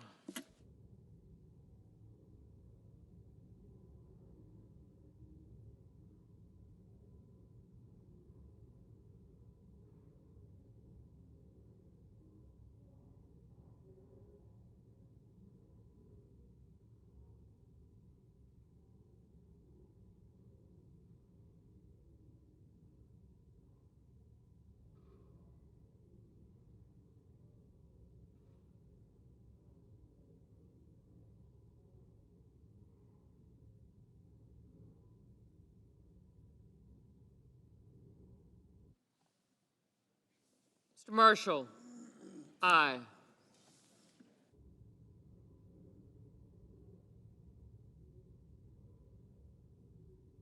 Mr. Hoven? Aye.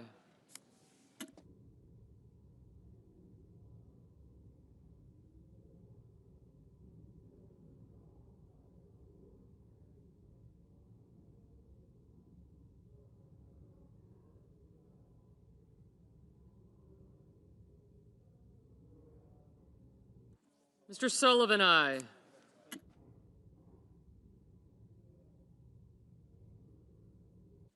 Mr. Ossoff? No.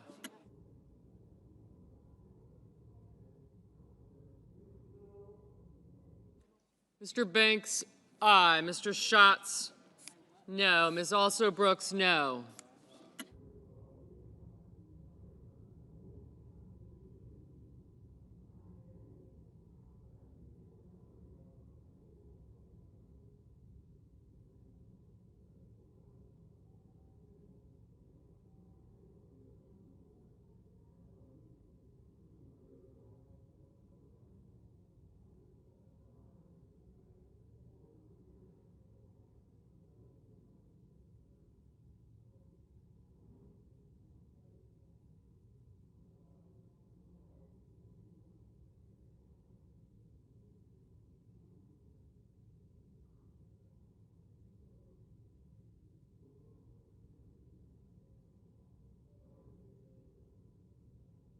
Mrs. Shaheen? No.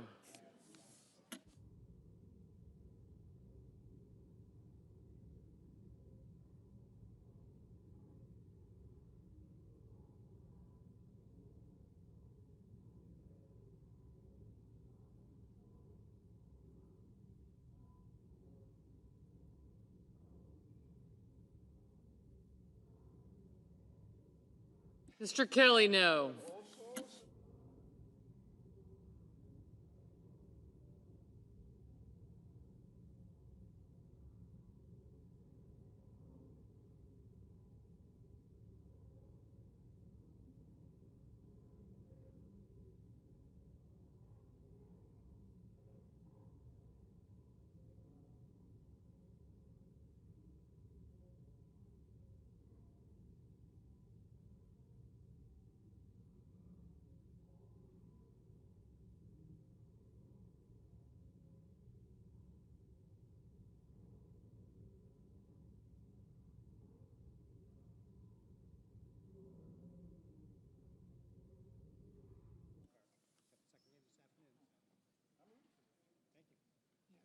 Mr. Daines? Aye.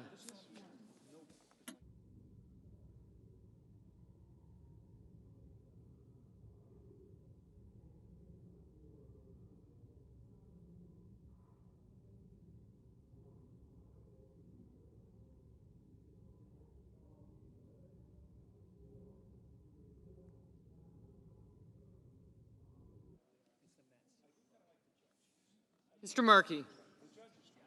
No. Holland? No.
Ms. Cortez Masto, no.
Ms. Ernst, aye.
Mr. Budd, aye.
Mr. McCormick, aye.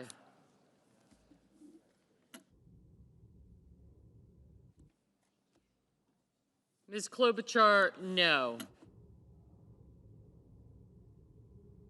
Mr. Marino, aye.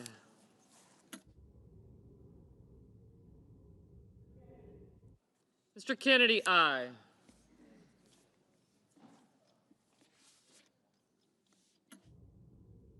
Mrs. Moody, aye.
Mrs. Britt, aye. Mrs. Blackburn, aye.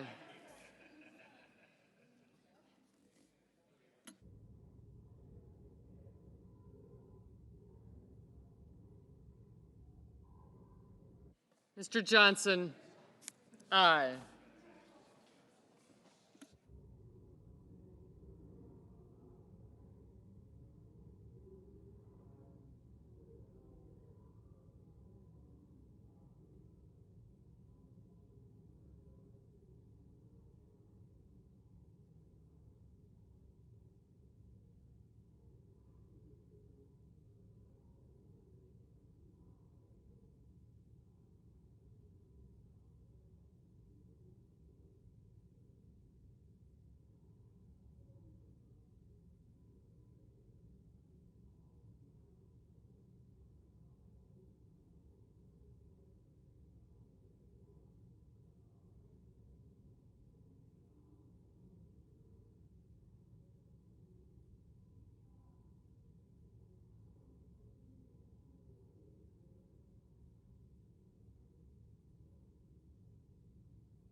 Mr. Kramer, aye.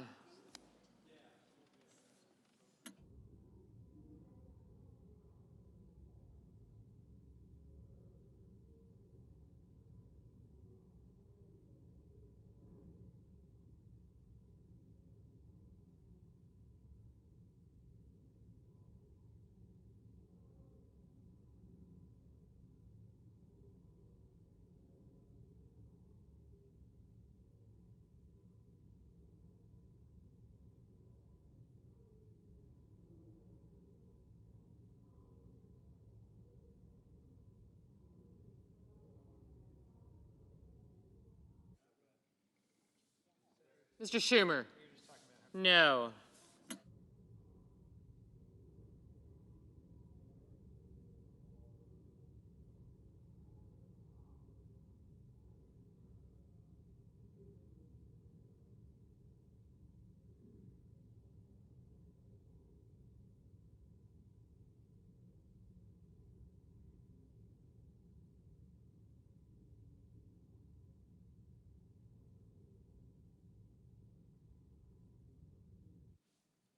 Mr. Murphy, no.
Mr. Haggerty, aye.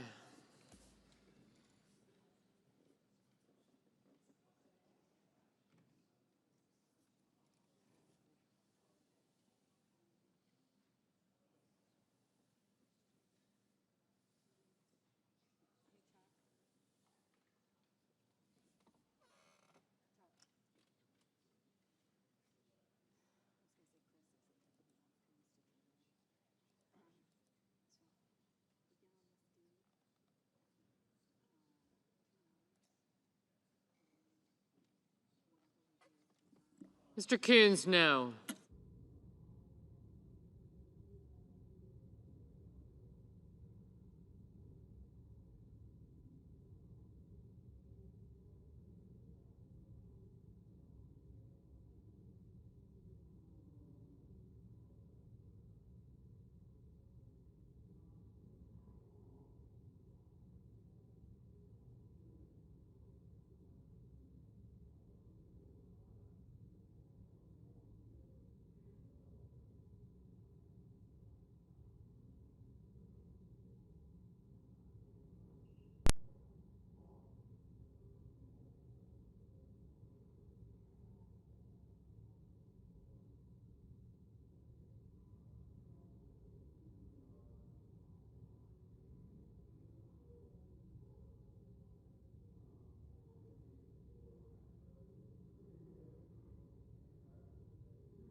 Mr. Justice, aye.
Mr. Tuberville, aye.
Mr. Risch, aye.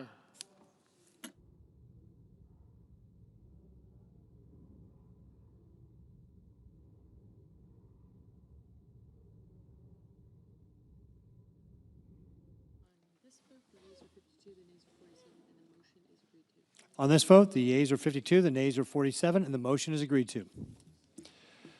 Cloture having been invoked, the Senate will proceed to executive session to consider the following nomination, which the clerk will report. Cloture, Nomination, Department of Defense, Hung Kao of Virginia to be Undersecretary of the Navy. Okay. Now we got a 2-hour clock.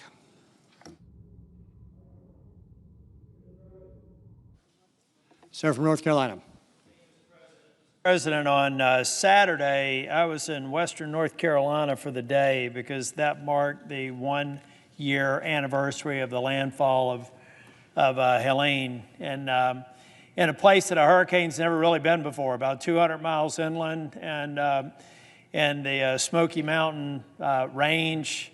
In North Carolina alone, Mr. President, it had an impact land-wise equivalent to the state of Massachusetts. About a dozen river basins were at historic 100-year flood levels, and the damage was tremendous. The loss of life, 108 people in North Carolina alone, more than 250 people by the storm. $59.6 billion in damages. It's actually the most expensive storm in North Carolina's history, breaking the previous record of $30 billion by Hurricane Florence back in 2018. 74,000 homes damaged or destroyed. 5,000 miles of roads damaged or destroyed, including major portions of I-40, which are still only one lane in each direction for about a 20-mile stretch between North Carolina and Tennessee. I-26 was damaged. Blue Ridge Parkway's just opened up. 848 bridges damaged and destroyed, 20,000 farms and 800,000 acres of timber damaged. 163 water systems damaged, with Asheville not having drinkable water for almost 2 months after the storm. Mr. President, when I was in Western North Carolina, I heard someone say that the one community that I was in was back on its feet. But for every community that's back on its feet, there's still several communities that are on its knees or flat on its back. In fact, there are some communities that we wonder whether or not they ever will come back. And the reason I talk about it, in addition to being the 1-year anniversary, Mr. President, we've got real problems in the FEMA Disaster Relief Fund and resources available. The President rightfully acknowledged that there was a release of money about a month ago, but all of that is money that's already, those are reimbursements. Those are costs that have already been incurred. We haven't even gotten to a point to where we're trying to become more resilient or to prepare for the next storm. We're still, when I was riding from Old Fort to Chimney Rock, I was going down a stretch of highway, or not a stretch of highway, a stretch of state road. There are still cars in the creek beds. There are roads that are in the creek bed because they're trying to figure out where they're ultimately going to put it back on a hillside, when they can get stabilization there and actually have the funding to build the roads. I know a lot of people have moved on, Mr. President, but in Western North Carolina, we haven't moved on. We're suffering as much today as we were the day or 3 or 4 days after the storm last year. According to the latest FEMA Disaster Relief Fund monthly report, the major disasters account balance right now is at $1.4 billion. That is dangerously low. Last month, FEMA approved $7.5 billion from the major disasters account. In 2024, there were 90 FEMA-declared major disasters, nearly double the 30-year average, and 55 declarations per year, up 55 declarations per year. Already this year, and we're really ramping up in the hurricane season right now, we've had 40 major disaster declarations in 22 states. FEMA simply doesn't have the funding needed to respond to a major disaster. Ladies and gentlemen, we're in a shutdown posture right now. We have storms in the Atlantic and more storms forming off the coast of Africa, and we are not prepared for another major disaster should it hit this weekend. Nor do we have the money that we need to help communities across this country, especially in Western North Carolina, recover from Helene.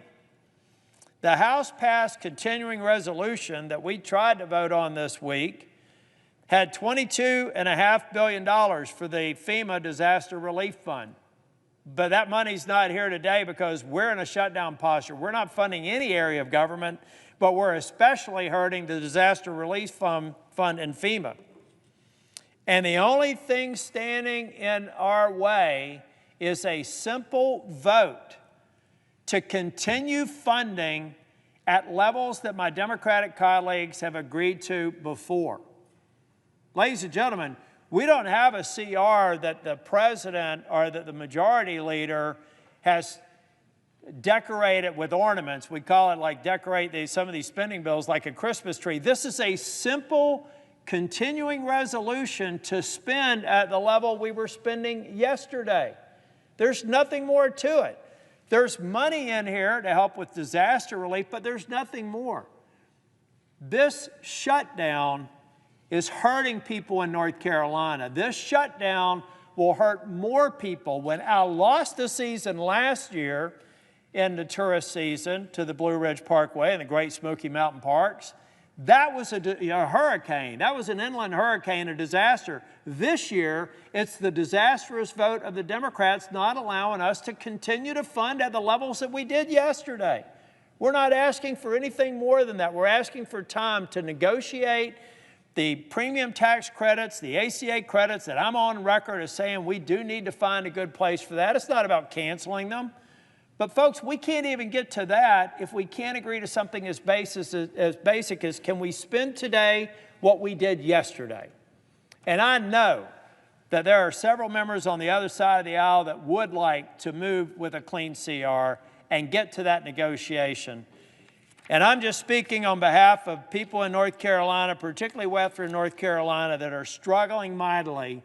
I hope that we can get back to funding the government, that we can plus up the disaster relief fund, and that I won't have to come to the floor next week to see who's going to be against this unanimous consent for doing just that. Let's do our job. Let's get back in business. Let's get the government funded, and let's help the people in North Carolina and dozens of disaster-declared places all across this country. Thank you, Mr. President. President. Senator from Massachusetts. Mr. President, in July, when Republicans voted on the first spending bill for 2026, with cuts that would knock 15 million people off health care, I stood right here and I asked my Republican colleagues in the Senate to grow a spine and stand up for Americans. We are here today because the Republicans refused. Instead, Republicans bowed down to Trump, and now people all across this country will suffer. Let's be clear. Republicans shut down the government because they rather make health care more expensive than keep the government running. That is literally where we are right now. Republicans control the House, Republicans control the Senate, Republicans control the White House. They are in power. It is their job to keep the government running for the American people, and they have failed. Donald Trump and the Republicans own this shutdown. And don't take it from me. Listen to Donald J. Trump. In 2013, Trump himself said about a potential government shutdown, quote, "If there is a shutdown, I think it would be a tremendously negative mark on the President of the United States. He's the one that has to get people together." That's Donald J. Trump. Now, at the same time, Trump said, quote, "The president has to lead. You have to get people in a room, and you have to just make deals for the good of the country." Donald Trump today should listen to Donald Trump from yesterday. Instead, Trump, Mr. Art of the Deal, hasn't been able to cut a deal for the most basic government functions. Wow. As Trump said, that is a tremendously negative mark on the President of the United States. Let me say it again. Democrats are fighting to roll back the Republican cuts that will take away health care from millions of people and raise health insurance premiums for millions more. That's it. That's what we're asking for. We have been asking for months to negotiate over this, and the Republicans have said no. What are they doing right now? Are they making counteroffers? Are they saying we could go this far but not this far? Nope. They are simply saying no. So now, when a family is forced to the brink of bankruptcy from one bad medical diagnosis, Trump and the Republicans own it. Republicans insist that those health care cuts go through. When community hospitals have to shut down, Trump and Republicans own it. When kids with cancer can't get treatment because potentially life-saving research grants come to a screeching halt, Trump and Republicans own it. When insurance premiums skyrocket, Trump and Republicans own it. Healthcare in America was already broken, but Trump and Republicans are making it much, much worse. They ripped away money that covers mamas giving birth and neighbors who need wheelchairs and home health aides, and they handed it over to giant corporations and billionaire CEOs. Democrats believe that no one should go bankrupt because they got sick and needed to see a doctor. So Democrats are here to say, we are willing to fight for families who need health care. If Congress is going to pass a budget for the United States government, then Democrats want saving health care for millions of Americans just to be part of that deal. Democrats have made that clear, and Republicans have refused even to talk about it. Trump is already doing his best to shut down government, or at least to shut down the parts of government that he doesn't like. Since day one, Trump has been trying to illegally wipe away millions of dollars for programs that Congress already agreed to fund. Trump and his buddy Elon Musk have fired tens of thousands of federal workers. Trump is declaring American cities as war zones and sending troops to invade communities. Trump is playing king time and time again, and Republicans in Congress are bowing down and letting him do it. While all of that is going on, Republicans in Congress want Democrats just to sign a blank check and hand it over to Trump and let him continue to shut down whatever he doesn't like and to destroy our democracy. They want us to agree to a budget knowing full well that Trump will then turn around tomorrow and delete this part or that part or whatever he doesn't like, just like he has already done. Why would we play along with that farce? Why would we throw our support behind a deal that any time, any day, Trump could just decide he doesn't feel like honoring it? And why would we do that without getting anything in return to help American families who are struggling with high costs, particularly the health care costs that Republicans are driving up? To do that would be a betrayal of the American people. Senate Democrats are holding the line for families. Senate Republicans decided they'd rather take orders from a wannabe king and shut down the entire government instead of helping out families who are getting squeezed on health care costs. It really is that simple. Make no mistake, this Trump shutdown will hurt people. Because of Republicans, children across this country could lose access to child care through Head Start. Because of Republicans, the National Institutes of Health Clinical Center will now stop enrolling patients in clinical trials that could be their only shot at treatment.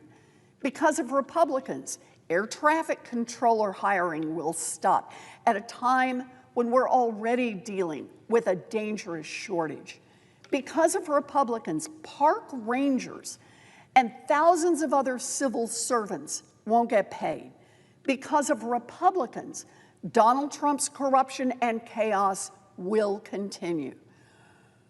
So what's next? Well, Democrats want to keep the government open, and We want rollbacks of the Republican cuts that will cost 15 million Americans their health care coverage and drive up insurance costs for everyone else. Look, this isn't partisan. This is a righteous fight on behalf of everyone who needs health care, everyone who might need to go to the hospital, everyone who counts on a community clinic or a home health aide, whether they are a Democrat, a Republican, an independent, or a none of the above. We are in this fight for Americans and for American health care, and it is only the Senate Republicans, led by Donald Trump, who stand in the way. Thank you, Mr. President. I yield the floor.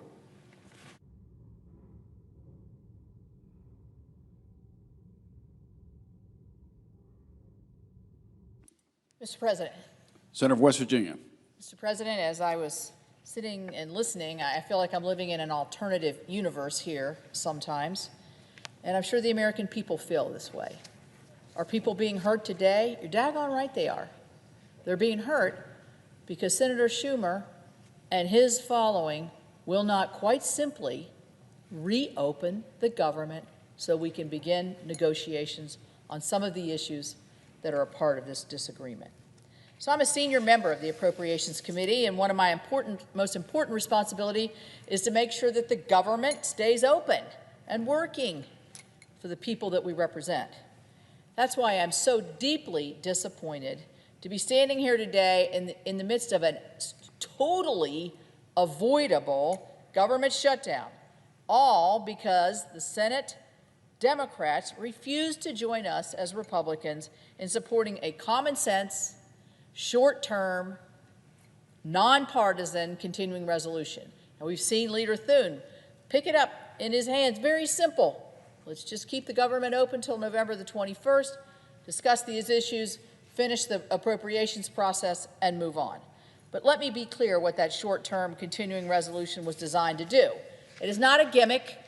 It is not a gimmick. It's the same legislation that the Senate Democrat leader brought before this body 13 times and had it passed.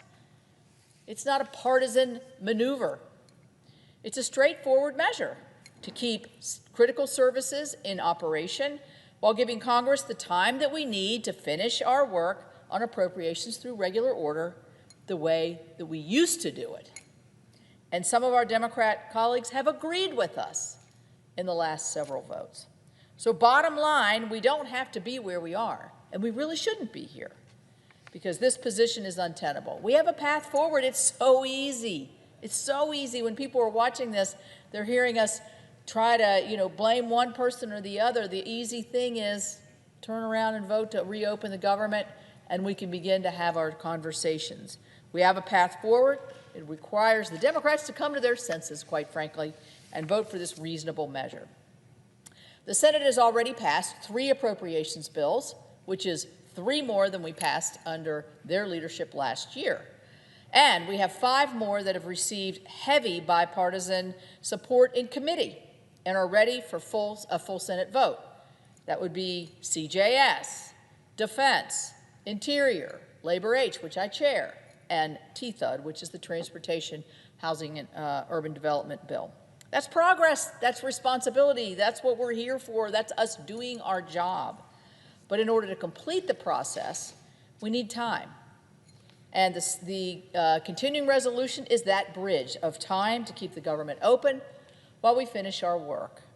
So unfortunately, the Democrats have chosen a different path. They have chosen to shut down the government. That's where we are today. The government is shut down. They made a political calculation, all based on politics, appeasing their far-left base instead of doing the right thing for the American people. And unfortunately, hardworking families all across this country who rely on critical government services are the ones who are suffering.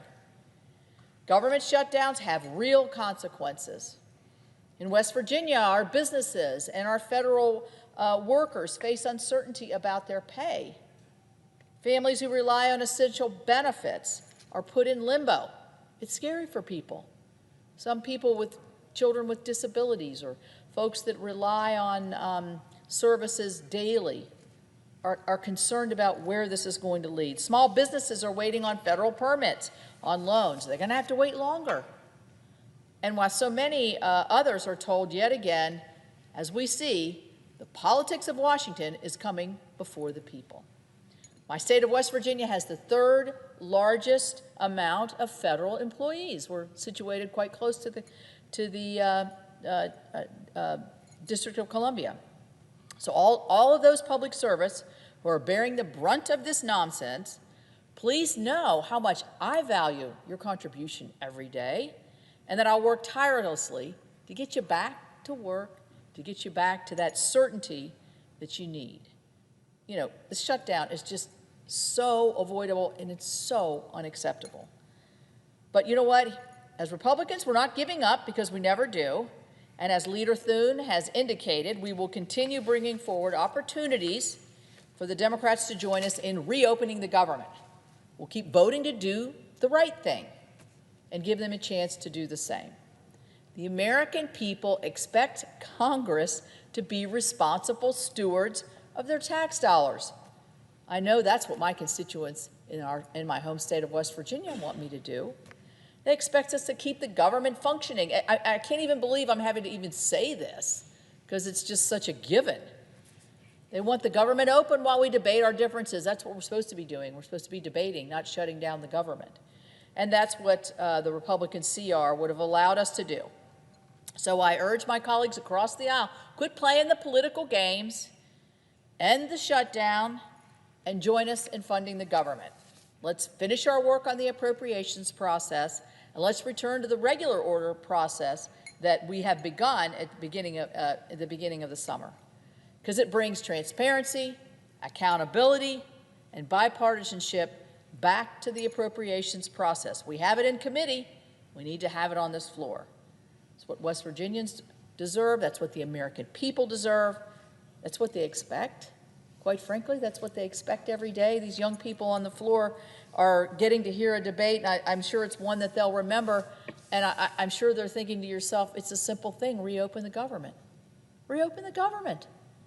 Why was it closed in the first place? For a political stunt that's not working. They're boxed in. Let's just say, okay, let's open, let's begin our discussions, and let's solve the problems that we have in front of us. So with that, Mr. President, I thank you, and I will yield the floor. Mr. President. Senator from Nevada. Thank you, Mr. President. I rise today to mark the 8th anniversary of the worst mass shooting in modern American history. And today, as I give this speech, far too many Americans across the country are reeling from the pain of shootings in their own communities. This country is seeing a horrifying increase in mass violence that doesn't just destroy the lives of the victims, it tears apart families. It leaves loved ones with an unfillable hole in their hearts, and it brings communities to the breaking point. I've seen it firsthand. 8 years ago today, a man gunned down 58 people at the Route 91 Harvest Music Festival in Las Vegas, Nevada. More than 800 people were wounded in that chaos, and 2 people later succumbed to their injuries. That day and those that followed were some of the toughest for all of us. Me personally, my niece was attending that festival, and I remember the overwhelming relief that I felt to learn that she was safe and okay.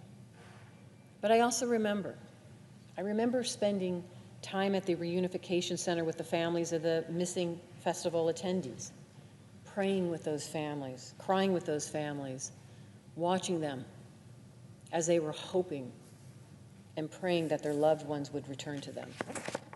Some were lucky, but many were not. Our city, our entire state of Nevada, felt lost. But I will tell you, out of this horror came something miraculous. In the aftermath of 1 October, Nevadans came together to support each other. People came out in droves to give blood. There were lines around the block. They donated money, food, clothing, and they lent a helping hand to those who had lost so much. I will tell you, businesses, community organizations, and law enforcement did what they could to ease the burden of the families who had been impacted. And I worked across the aisle with my colleague, Republican Senator at the time, Dean Heller, to get financial relief for the victims. Our city united in the face of this tragedy, and we came out of it Vegas strong. I am forever touched by those incredible efforts to shine a light in the darkness. But even all that good cannot erase the scars left behind by this massacre. Its victims were innocent people who went to a music festival to enjoy themselves. It didn't matter what they did for work or what they believed or who they loved. They were actually gunned down indiscriminately. In the 8 years since that tragedy that shook my state to its core, we've sadly seen more violence erupting across the country. We've seen it in places of worship, in schools, and in grocery stores. As Americans, as members of Congress, we have to continue speaking out against it. Violence is never the answer. We cannot survive in a country where this is the norm. We have to do better in our rhetoric and our actions. For me, that means coming together to work on common sense solutions like finally banning bump stocks, passing comprehensive background checks to make sure that criminals can't exploit loopholes to buy deadly weapons, and delivering more support for, yes, mental health in this country. And it also means always remembering the victims of the Route 91 Harvest Festival massacre, grieving the lives they never got to live, and the families they never got to come home to or create, serves as a stark reminder of the horrors violence like this can cause. We owe it to them and to their loved ones to keep working together to end it. In the aftermath of this tragedy, Las Vegas has rebuilt. We have risen from the ashes stronger than ever. We will never forget the trauma inflicted on us that day. That pain must fuel us to work together toward a better future for our children, for our families, and for our country.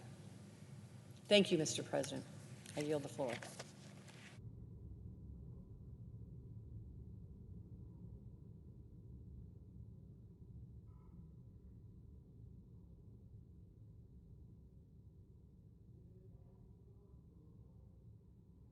Clerk will call the roll.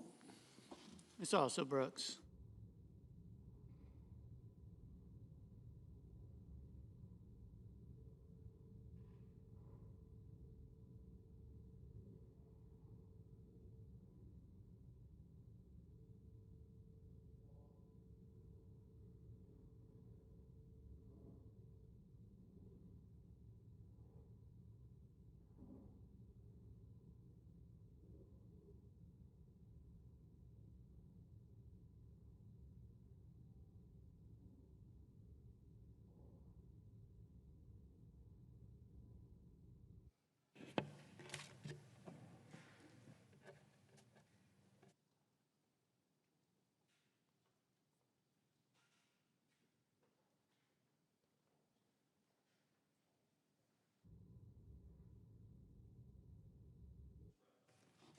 Senator from Kansas. I ask unanimous consent that the quorum call be lifted. Without objection. Mr. President, it's been a sad day, a set of sad days in my hometown in Kansas.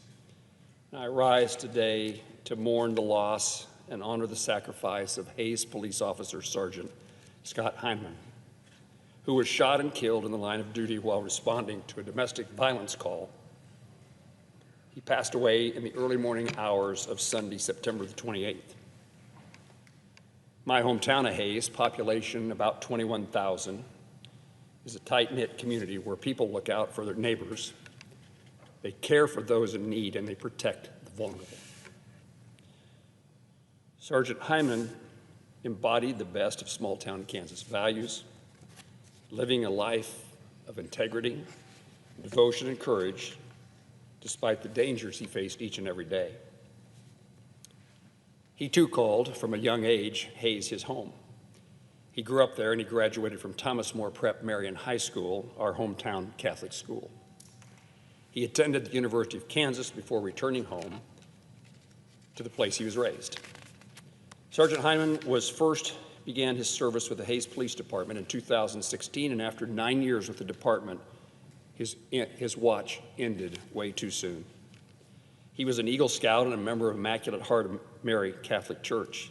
He was a son, a father, a husband, and was devoted to his wife, Beth, and a loving dad to his children, Patrick and Victoria. Our prayers are with his family and his parents, Bill and Teresa Hyman. It's such a difficult time. Every day, law enforcement officers risk their safety, putting their lives on the line to protect and serve both their neighbors and strangers. And Kansas is it's a home to so many brave men and women who've answered the call to serve, and too many have given their lives to fulfill this mission. In small towns across Kansas, law enforcement officers, as they are in Hays, are well known by their communities. They are well loved by their communities. We know them. We see them in the grocery store, at the football games on Friday night, in church on Sunday. They're members of our community, and they're familiar faces. This courageous young man died with honor, protecting his community and the people he had sworn to serve. In Hays and across Kansas, the sacrifice he made will not be forgotten, and we resolve to forever honor his service to the community he loved. I ask the United States Senate to join me and my family and my hometown in expressing our sympathy and gratitude, our respect for this officer, for a life served in service to others and to a community that mourns his loss. Mr. President, I yield the floor.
Senator for Hawaii. Mr. President, preventing people from losing their health care should not be a partisan question, because outside of the four corners of this Capitol, it does not matter. Excuse me. Let's start.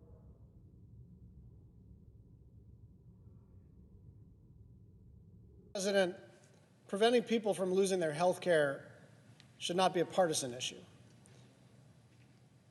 because outside of the four corners of this Capitol, it should not matter if you're a Democrat or a Republican or an independent. We should all not want people to have spikes in their health insurance costs. In a matter of days, tens of millions of people all across the country are going to get letters in the mail saying, your monthly premium starting January 1st is going to be more than double what you pay now. More than double. And that's not my speculating. That's not my allegation. That's not a political talking point that was cooked up in some Democratic lab. That is what the Kaiser Family Foundation analysis showed, that premiums will increase on average by 114% per person. Not 14%, 114%. That's just the average. Some people's rates will be changed based on their income level. So say you make $35,000 a year. You're now going to be paying almost $1,600 more per year for coverage. And if you're a family of four making $75,000, you're going to be paying more than $3,000 extra dollars. I just encourage everybody who's watching, all of my colleagues, all of the staff, all of the members of the media, to talk to anyone in your hometown. Most people just don't have that kind of money lying around. If you're a family living paycheck to paycheck, if you're a young couple saving up to buy a home, if you're a small business owner already cutting back on costs because everything is more expensive now, what are you supposed to do? This is not a crisis that Democrats have cooked up to score political points. The reason for the urgency is that October 1 is the day that people are going to get letters from their insurance carriers telling them that this is happening. Open enrollment begins in exactly a month. People are scared about how they're going to pay for their health care, or if they are going to have it at all. There are a lot of people who just can't absorb this extra cost. It's not like you can buy a little less of something. When you're at the grocery store, and for instance, vegetables are now 39% more expensive, well, you still got some money in your pocket. You're going to buy fewer vegetables and more of the cheap stuff, which is why, by the way, hamburger helper purchases have spiked. So people are making these adjustments to the fact that everything has gotten more expensive. But with health insurance, you can't turn the dials like that. You can't buy a little less health insurance. You either can absorb the cost or you cannot.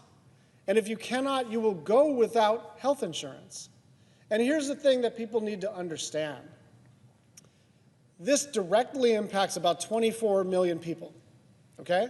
Now that's enough for us to pay enough attention and try to come up with a bipartisan solution. But the truth is that we already know what happens when people lose their health insurance, right? They end up getting sicker and sicker, and at some point they present themselves to emergency rooms, right? And everybody understands, kind of intuitively, but there's plenty of data to back this up, that when you present yourself at an emergency room when you are already super sick, that you require a bunch of very expensive interventions. And that cost is distributed among the rest of us who still have insurance. And so it's not just the 24 million Americans who are going to pay more for health insurance and some number of millions of those Americans who are just not going to have insurance at all. It's also a mathematical certainty that the increased stupidity of the system, the increased extent to which the system now makes even less sense than it does already, we're all going to eat the cost, whether you're on the so-called exchange or not. Look, Republicans are in charge of Washington. We lost the election. Elections, consequences. I get it. When we had the trifecta, we did a bunch of things to reduce the price of prescription medicine, to build infrastructure, to fix the post office, to do the Respect for Marriage Act, to pass the Inflation Reduction Act. We did a bunch of stuff. And Republicans are doing a bunch of stuff. But we're trying to hand our Republican colleagues a lifeline because prices are going to spike everywhere. And I said this yesterday, and I mean this. If we were a little more cynical, we might just say, this is your problem, why don't you guys just stew in it? Because this is, frankly, electorally a very powerful issue. People are going to be really pissed when they get these letters in the mail. They really are. And so the super cynical, election-oriented thing for us to do would be simply to say, good luck with all that. But maybe it's a strength of the Democratic caucus, and maybe it's a weakness of the Democratic caucus, but we just care too much about people to let that happen.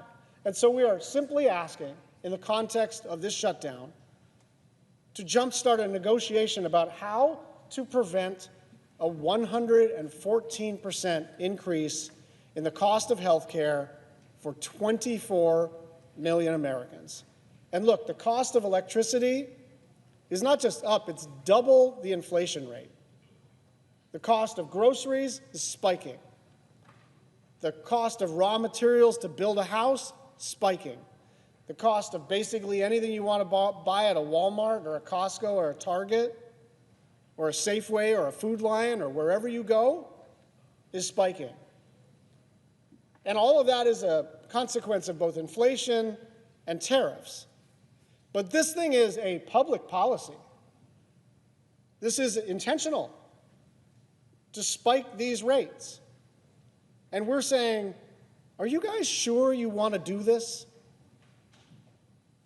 And we're about to find out whether they are sure that they want to impose a doubling of insurance costs to 24 million Americans. I yield the floor.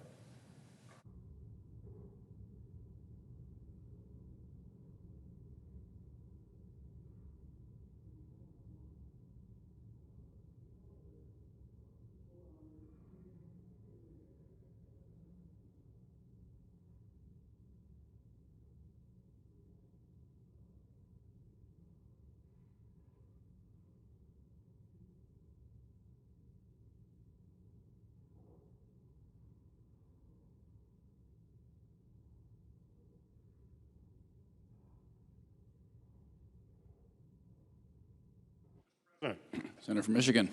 Mr. President, yesterday I came to the floor to warn that a critical cybersecurity protection that has been in place for a decade was set to run out and expire at the end of the fiscal year. I urge my colleagues to pass a bipartisan, clean, 10-year extension to keep these important national security protections in place. Unfortunately, one of my colleagues, just one of my colleagues objected, and as of midnight, they have now expired. As a result, we are without this critical line of defense. Our economy, our infrastructure, and our government is exposed. It is now going to be a more challenging effort to protect businesses and critical infrastructure against cyber attacks. At a time, Mr. President, when you know that our adversary attacks continue to grow more aggressive and more sophisticated. This law was passed with strong bipartisan support, and the support remains strong in both chambers. Even the Trump administration agrees, and the White House and the Department of Homeland Security support a 10-year extension and want to see this bill passed. For months, my colleagues and I have heard from a broad coalition of industry leaders who need the long-term certainty that a 10-year reauthorization provides, so we can protect our systems and they can protect their systems and customers. And that's why Senator Rounds and I introduced a clean, bipartisan 10-year extension all the way back in April. Every hour we delay is an open invitation to cyber criminals and hostile actors to attack our economy and our critical infrastructure. And I would urge my colleagues to put our national and economic security first and pass this clean, long-term extension. As if in legislative session and notwithstanding Rule 22, I ask unanimous consent that the Committee on Homeland Security and Government Affairs be discharged from further consideration of S. 1377 and the Senate proceed to its immediate consideration. That the bill be considered read a third time and passed, and the motion to reconsider be considered made and laid upon the table with no intervening action or debate. Is there objection? Mr. President. Senator from Oklahoma. Reserving the right to object. As Mr. President, as you know, the CISA reauthorization is also included in the clean CR that we're also trying to be able to pass with this continuing resolution. On behalf of Chairman Paul, he has asked me to be able to come and object. So I object. Heard. Mr. President. Senator from Michigan. Mr. President, the CR has not passed. We are now vulnerable right now. As my colleague from Oklahoma knows, we are now vulnerable. I do not know when that continuing resolution will pass. Every day that goes by, we are susceptible to a cyber attack. Who is going to answer for that when it occurs? Because we did not act here. And we also know that even if the CR were to pass, it's a couple months. We need to have long-term certainty. That's what we've been hearing from all of the folks in the cybersecurity industry. It's why the Trump administration is saying we need to pass a 10-year extension and we need to do it now. It's why members in the House, both Democrats and Republicans, overwhelming support there. There's overwhelming support in this chamber right now. I assume if we had a vote today, it would be overwhelmingly passed. Why do we risk the security of our country from cyber attacks? Why don't we pass common sense legislation? That's what the Senate should do. I know we have issues that we debate all the time, but when there's overwhelming support and the threats to our country are imminent, we should act. And when we don't act, we fail the American people. Senator from Oklahoma. I know of no other further debate on the question. Is there further debate? If not, the question occurs on the nomination. Is there a sufficient second? There appears to be. Clerk, call the roll.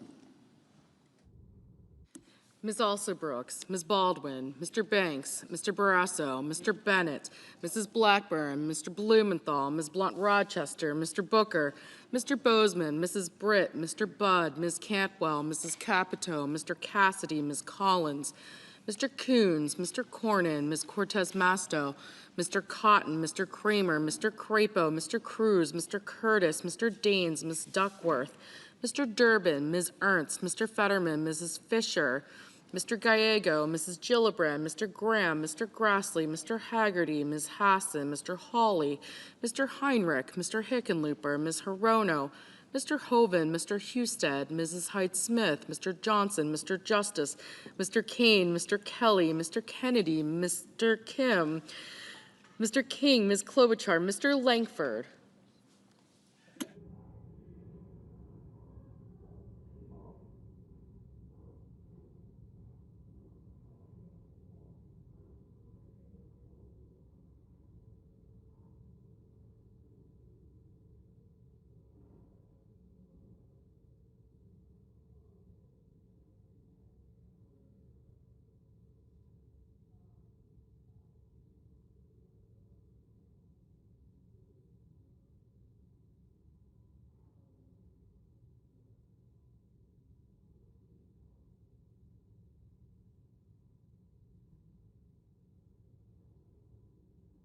Mr. Lee.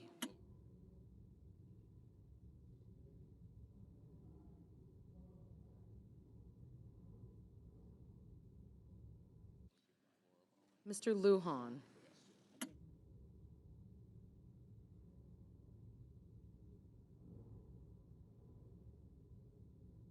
Ms. Lummis.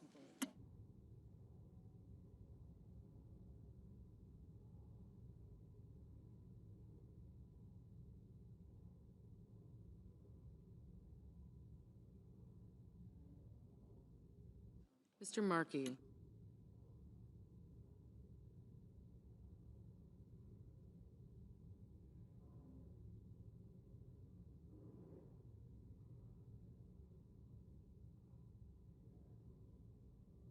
Mr. Marshall.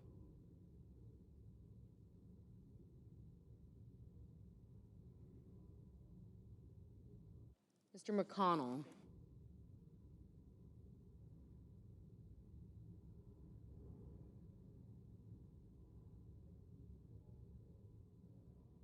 Mr. McCormick.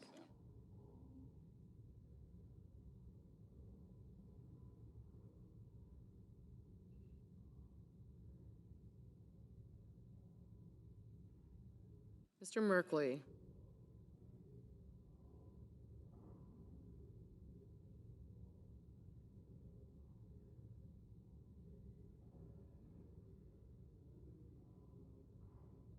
Mrs. Moody.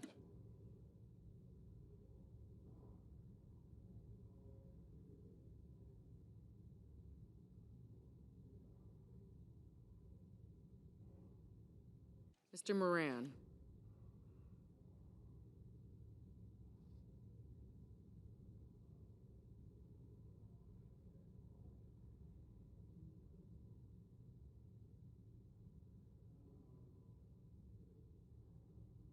Mr. Marino.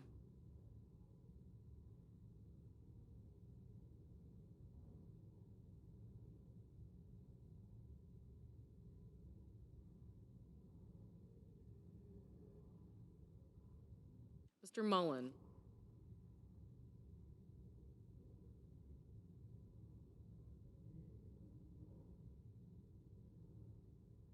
Ms. Murkowski.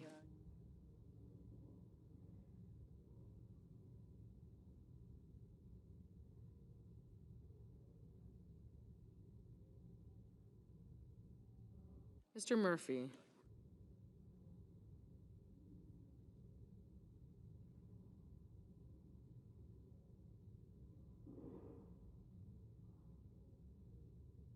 Mrs. Murray.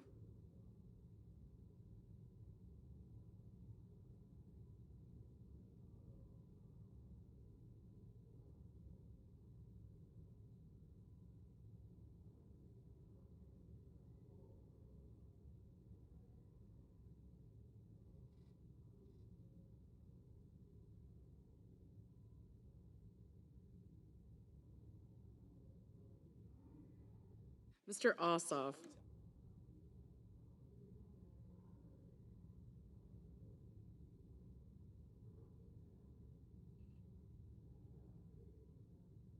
Mr. Padilla.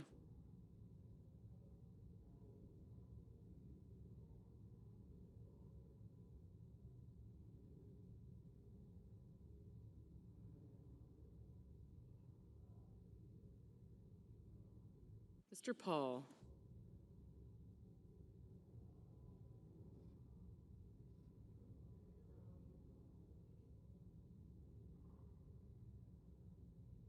Mr. Peters.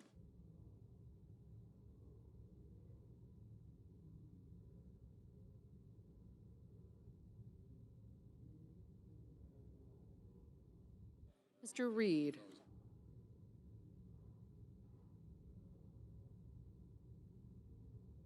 Mr. Ricketts. Mr. Risch. Ms. Rosen. Mr. Rounds.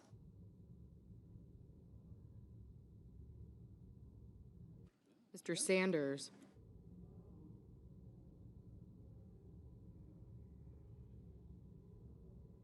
Mr. Schatz.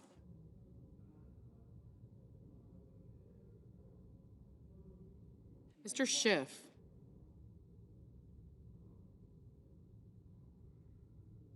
Mr. Schmidt.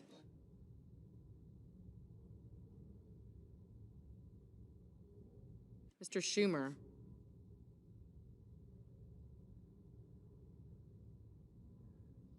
Mr. Scott of Florida.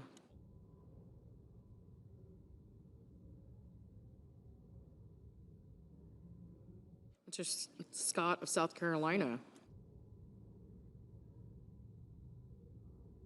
Mrs. Shaheen. Mr. Sheehy. Ms. Slotkin.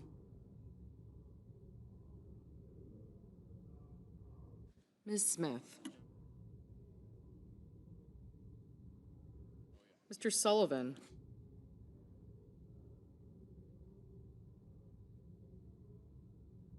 Mr. Thune. Mr. Tillis.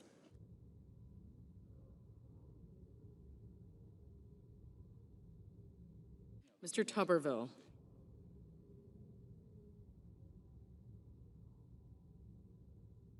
Mr. Van Hollen.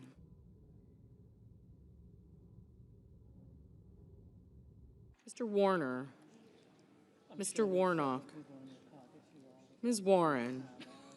Mr. Welch. Mr. Whitehouse. Mr. Wicker. Mr. Wyden. Mr. Young.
Senators voting in the affirmative: Blackburn, Bozeman, Capito, Cassidy, Collins, Cornyn, Crapo, Curtis, Daines, Graham, Hoven, Husted, Hyde-Smith, Langford, Lummis, Moody, Marino, Paul, Ricketts, Risch, Sheehy, Tillis, Tuberville, and Wicker. Mrs. Fisher, aye. Mr. Marshall, aye. Senators voting in the negative: Baldwin, Cortez Masto, Duckworth, Hassan, Kane, Kim, Merkley, Murphy, Murray, Ossoff, Padilla, Schiff, Warren, and Whitehouse. Mr. Welch, no. Mr. Peters, no. Mr. Schmidt, aye.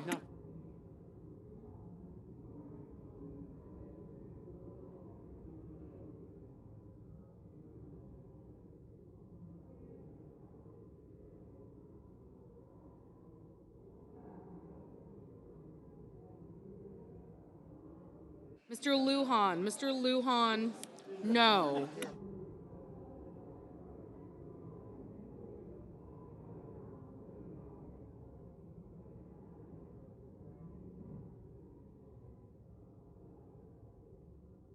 Ms. Hirono, no.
Mr. Grassley,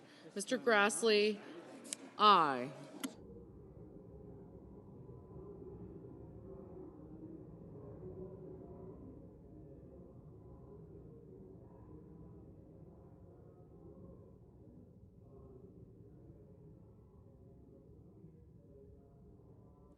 Mrs. Britt, aye.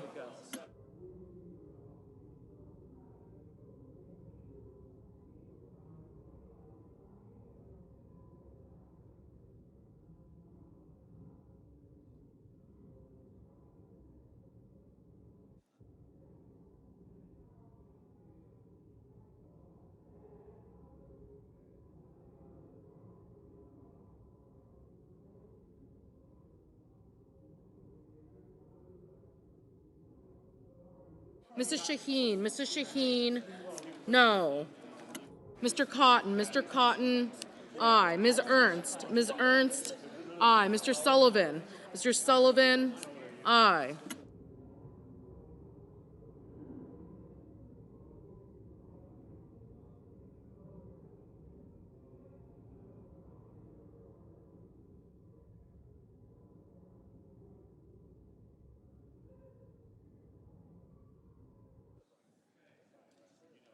Mr. Young, aye. Mr. Kramer, aye.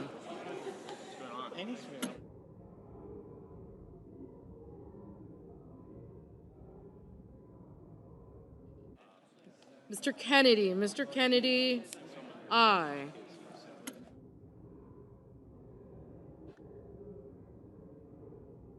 Mr. Scott of South Carolina, aye.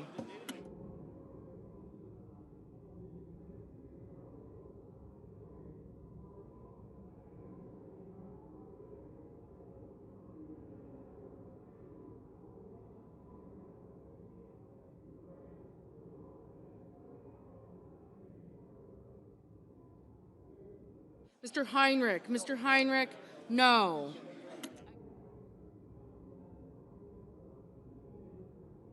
Mr. Fetterman, no. Mr. Barrasso, aye.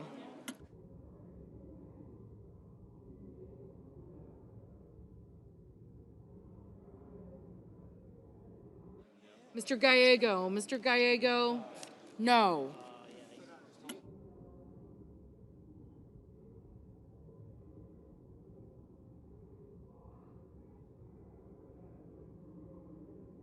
Mr. Durbin, no.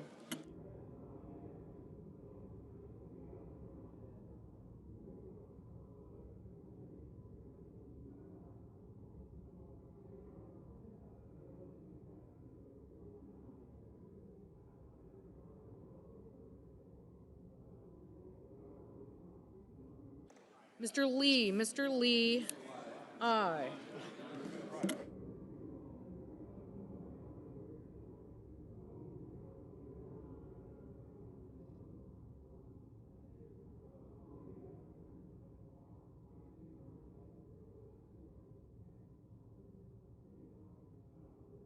Mr. Wyden, no.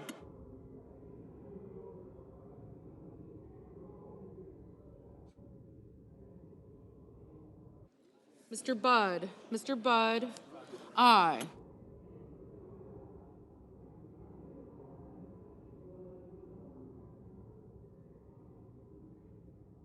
Mr. Banks, aye.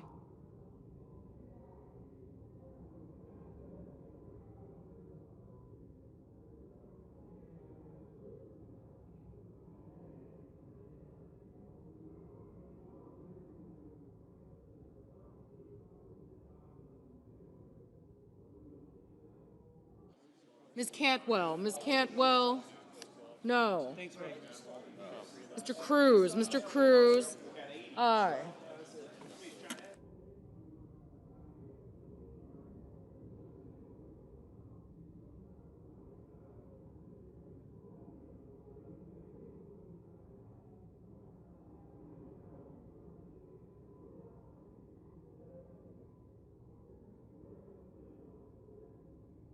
Mr. Van Hollen, no. Ms. Alsobrooks, no. Mr. Warnock, no. Mr. Mullen, aye. Mr. Scott of Florida, aye. Ms. Klobuchar, no. Ms. Murkowski, no. Mr. King, no.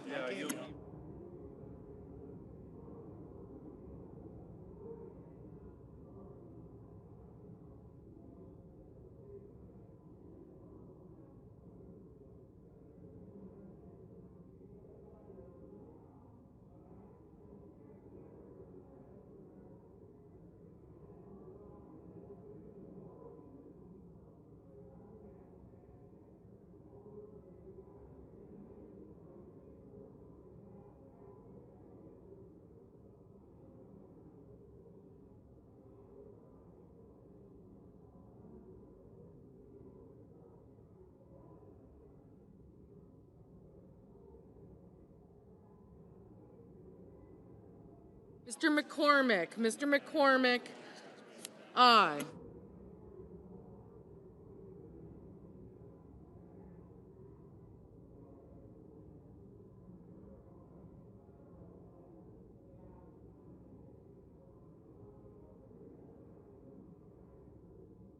Mr. Blumenthal, no.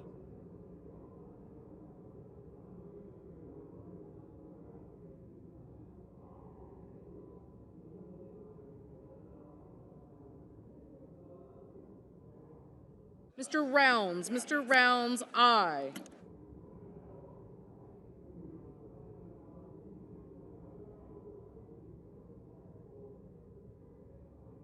Mr. Moran, aye.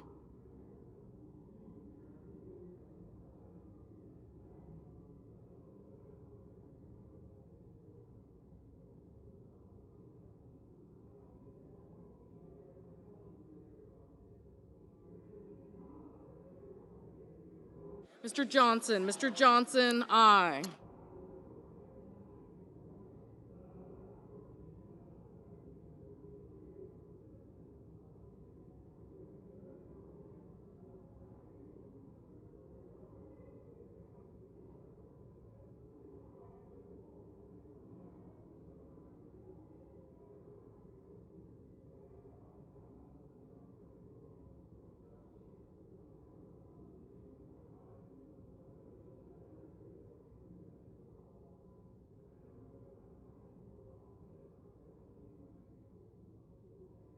Mr. Thune. Mr. Thune, aye.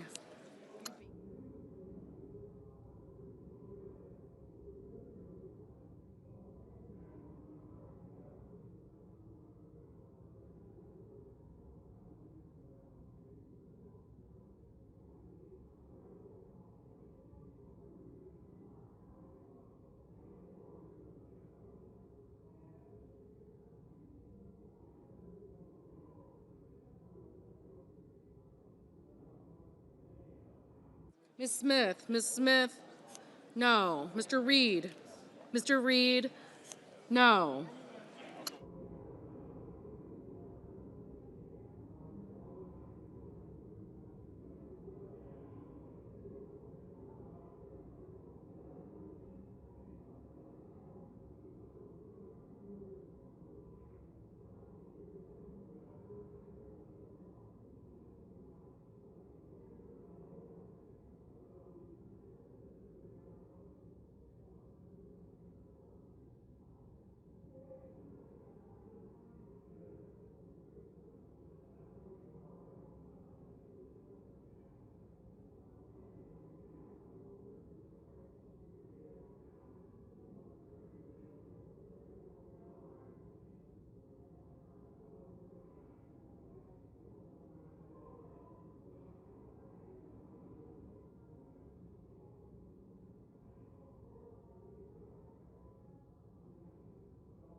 Mr. Hickenlooper. Mr. Hickenlooper, no.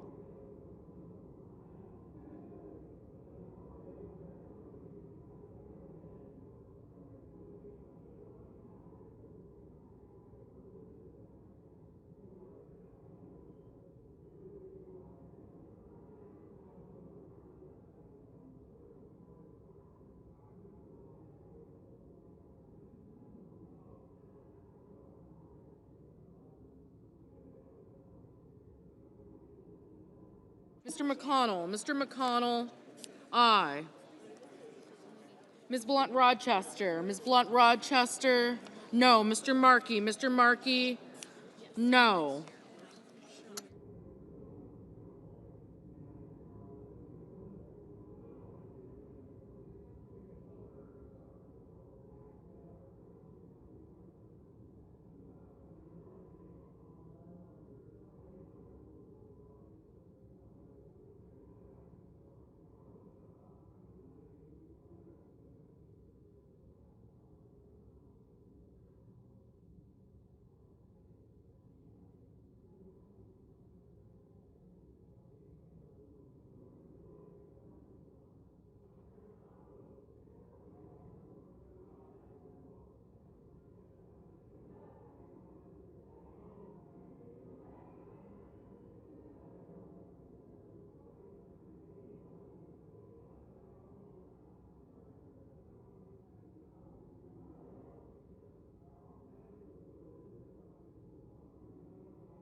Ms. Slotkin, no.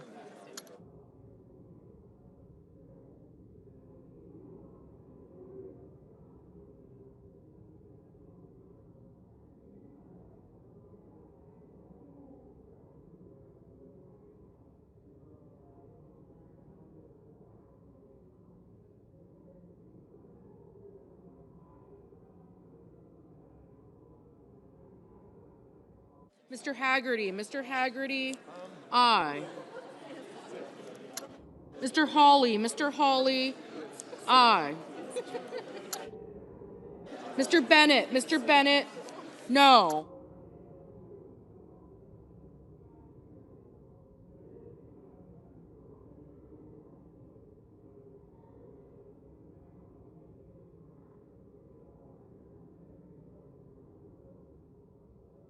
Mr. Justice, aye.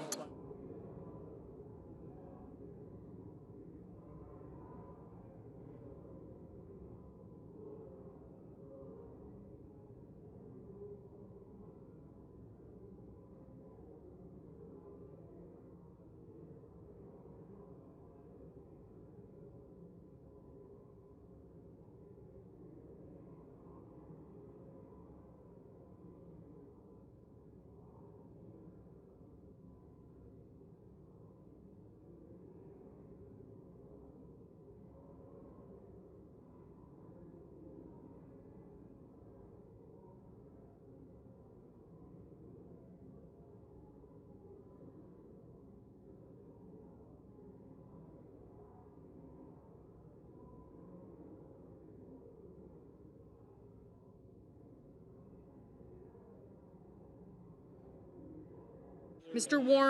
Warner, no.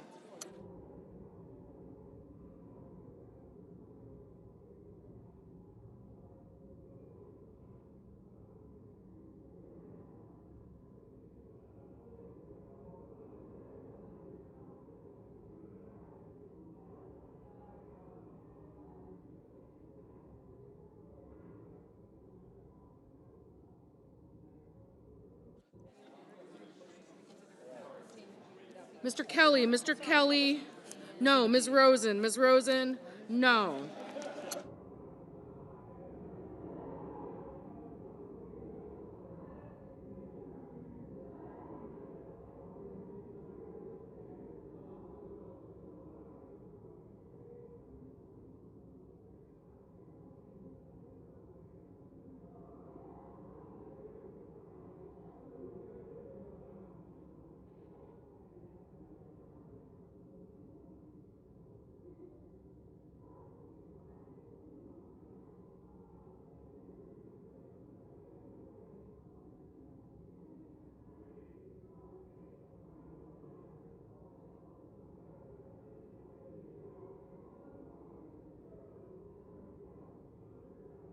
Mr. Sanders, no.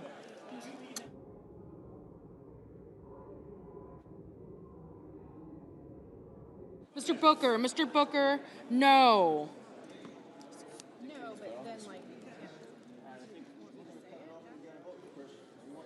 Mr. Coons, no.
On this vote, the yeas are 52, the nays are 45. The nomination is agreed to.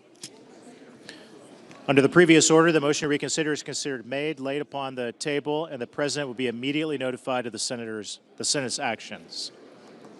The clerk will report the motion to invoke cloture.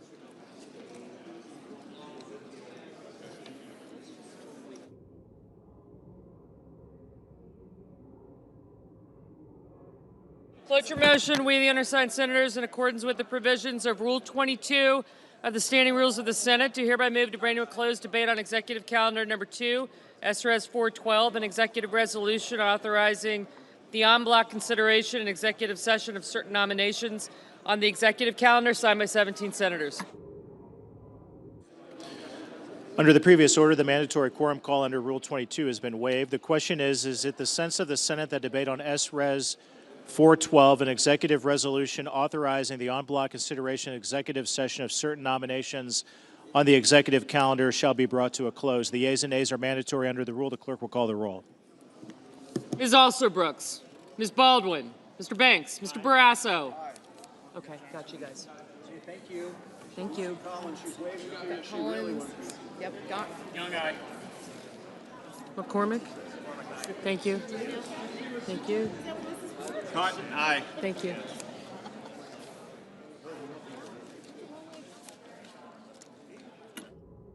Mr. Bennett, Mrs. Blackburn, Mr. Blumenthal, Ms. Blunt Rochester, Mr. Booker,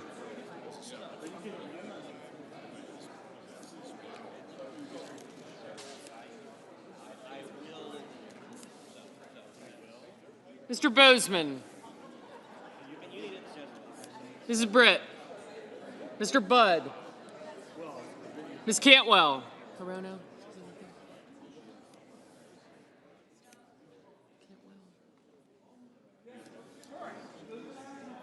Hassan, Smith, Sanders, Kelly, thank you. Coons, I got you.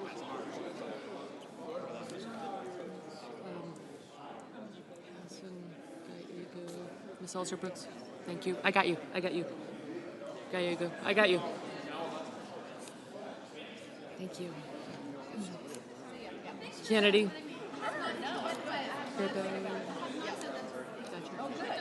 I got you.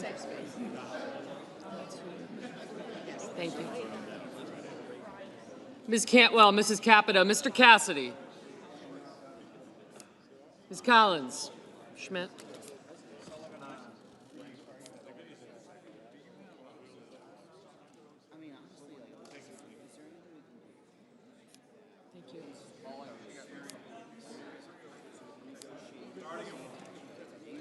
Mr. Coons.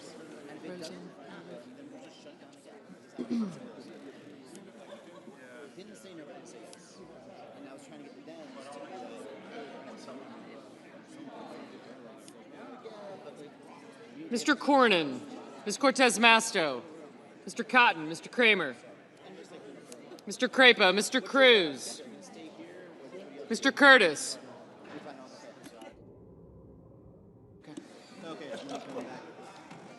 Thank you. Mr. Daines, Ms. Duckworth. Mr. Durbin. Ms. Ertz. Mr. Fetterman, Mrs. Fisher, Mr. Gallego, Mrs. Gillibrand, Mr. Graham, Mr. Grassley, Mr. Haggerty, Ms. Hassan, Mr. Hawley, Mr. Heinrich, Mr. Hickenlooper, Ms. Hirono, Mr. Hoven, Mr. Husted. Thanks. Mrs. Hyde-Smith, Mr. Johnson, Mr. Justice, Mr. Kane, Mr. Kelly. We did not get Kane's. Mr. Kennedy, Mr. Kim, Mr. King, Ms. Klobuchar, Mr. Langford, Mr. Lee, Mr. Lujan, Ms. Lummis, Mr. Markey, Mr. Marshall, Mr. McConnell, Mr. McCormick, Mr. Merkley, Mrs. Moody, Mr. Moran, Mr. Marino, Mr. Mullen, Ms. Murkowski, Mr. Murphy, Mrs. Murray, Mr. Ossoff, Mr. Padilla, Mr. Paul, Mr. Peters, Mr. Reed, Mr. Ricketts, Mr. Risch, Ms. Rosen, Mr. Rounds, Mr. Sanders, Mr. Schatz, Mr. Schiff, Mr. Schmidt, Mr. Schumer, Mr. Scott of Florida, Mr. Scott of South Carolina. Thank you. I did. Thank you. You too.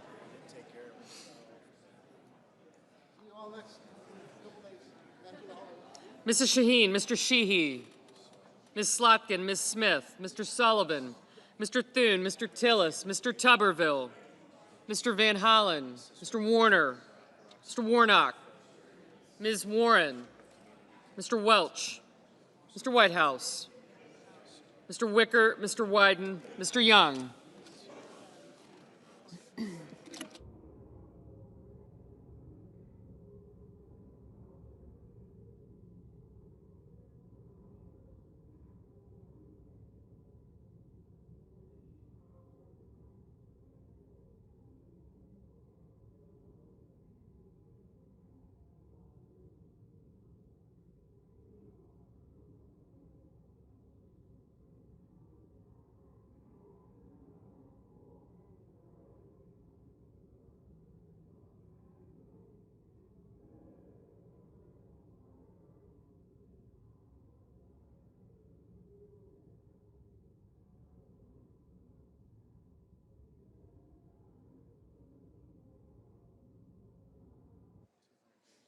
Senators voting in the affirmative: Banks, Barrasso, Bozeman, Britt, Budd, Capito, Collins, Cornyn, Cotton, Kramer, Cruz, Daines, Fisher, Graham, Hawley, Hoeven, Hyde-Smith, Johnson, Justice, Kennedy, Lankford, Lummis, McConnell, McCormick, Moody, Moran, Marino, Mullen, Murkowski, Rounds, Schmidt, Scott of Florida, Scott of South Carolina, Sullivan, Thune, Tillis, Tuberville, Wicker, and Young. Mr. Marshall, aye. Mr. Lee, aye. Mr. Husted, aye. Senators voting in the negative: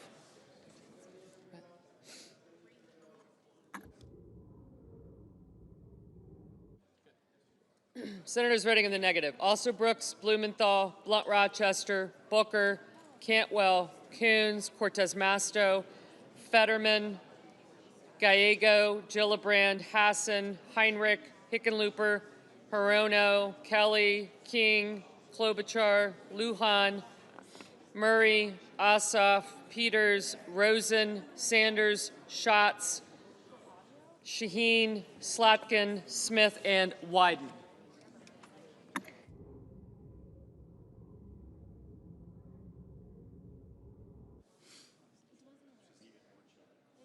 Mr. Van Hollen, no.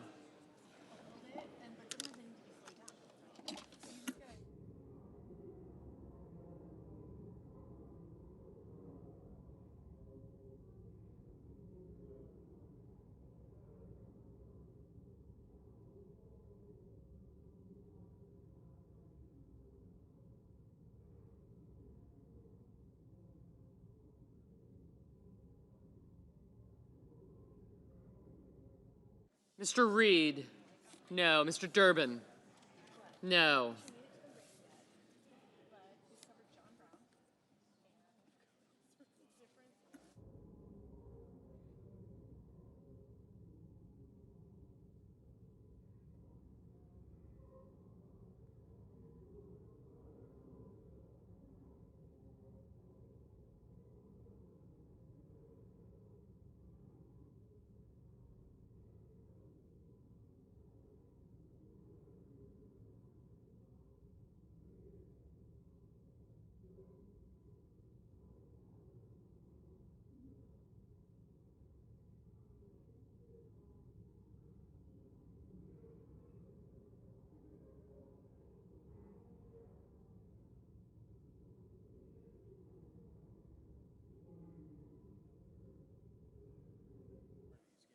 Mr. Merkley, no.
Mr. Murphy, no. Mr. Warnock, no. Mr. Welch, no.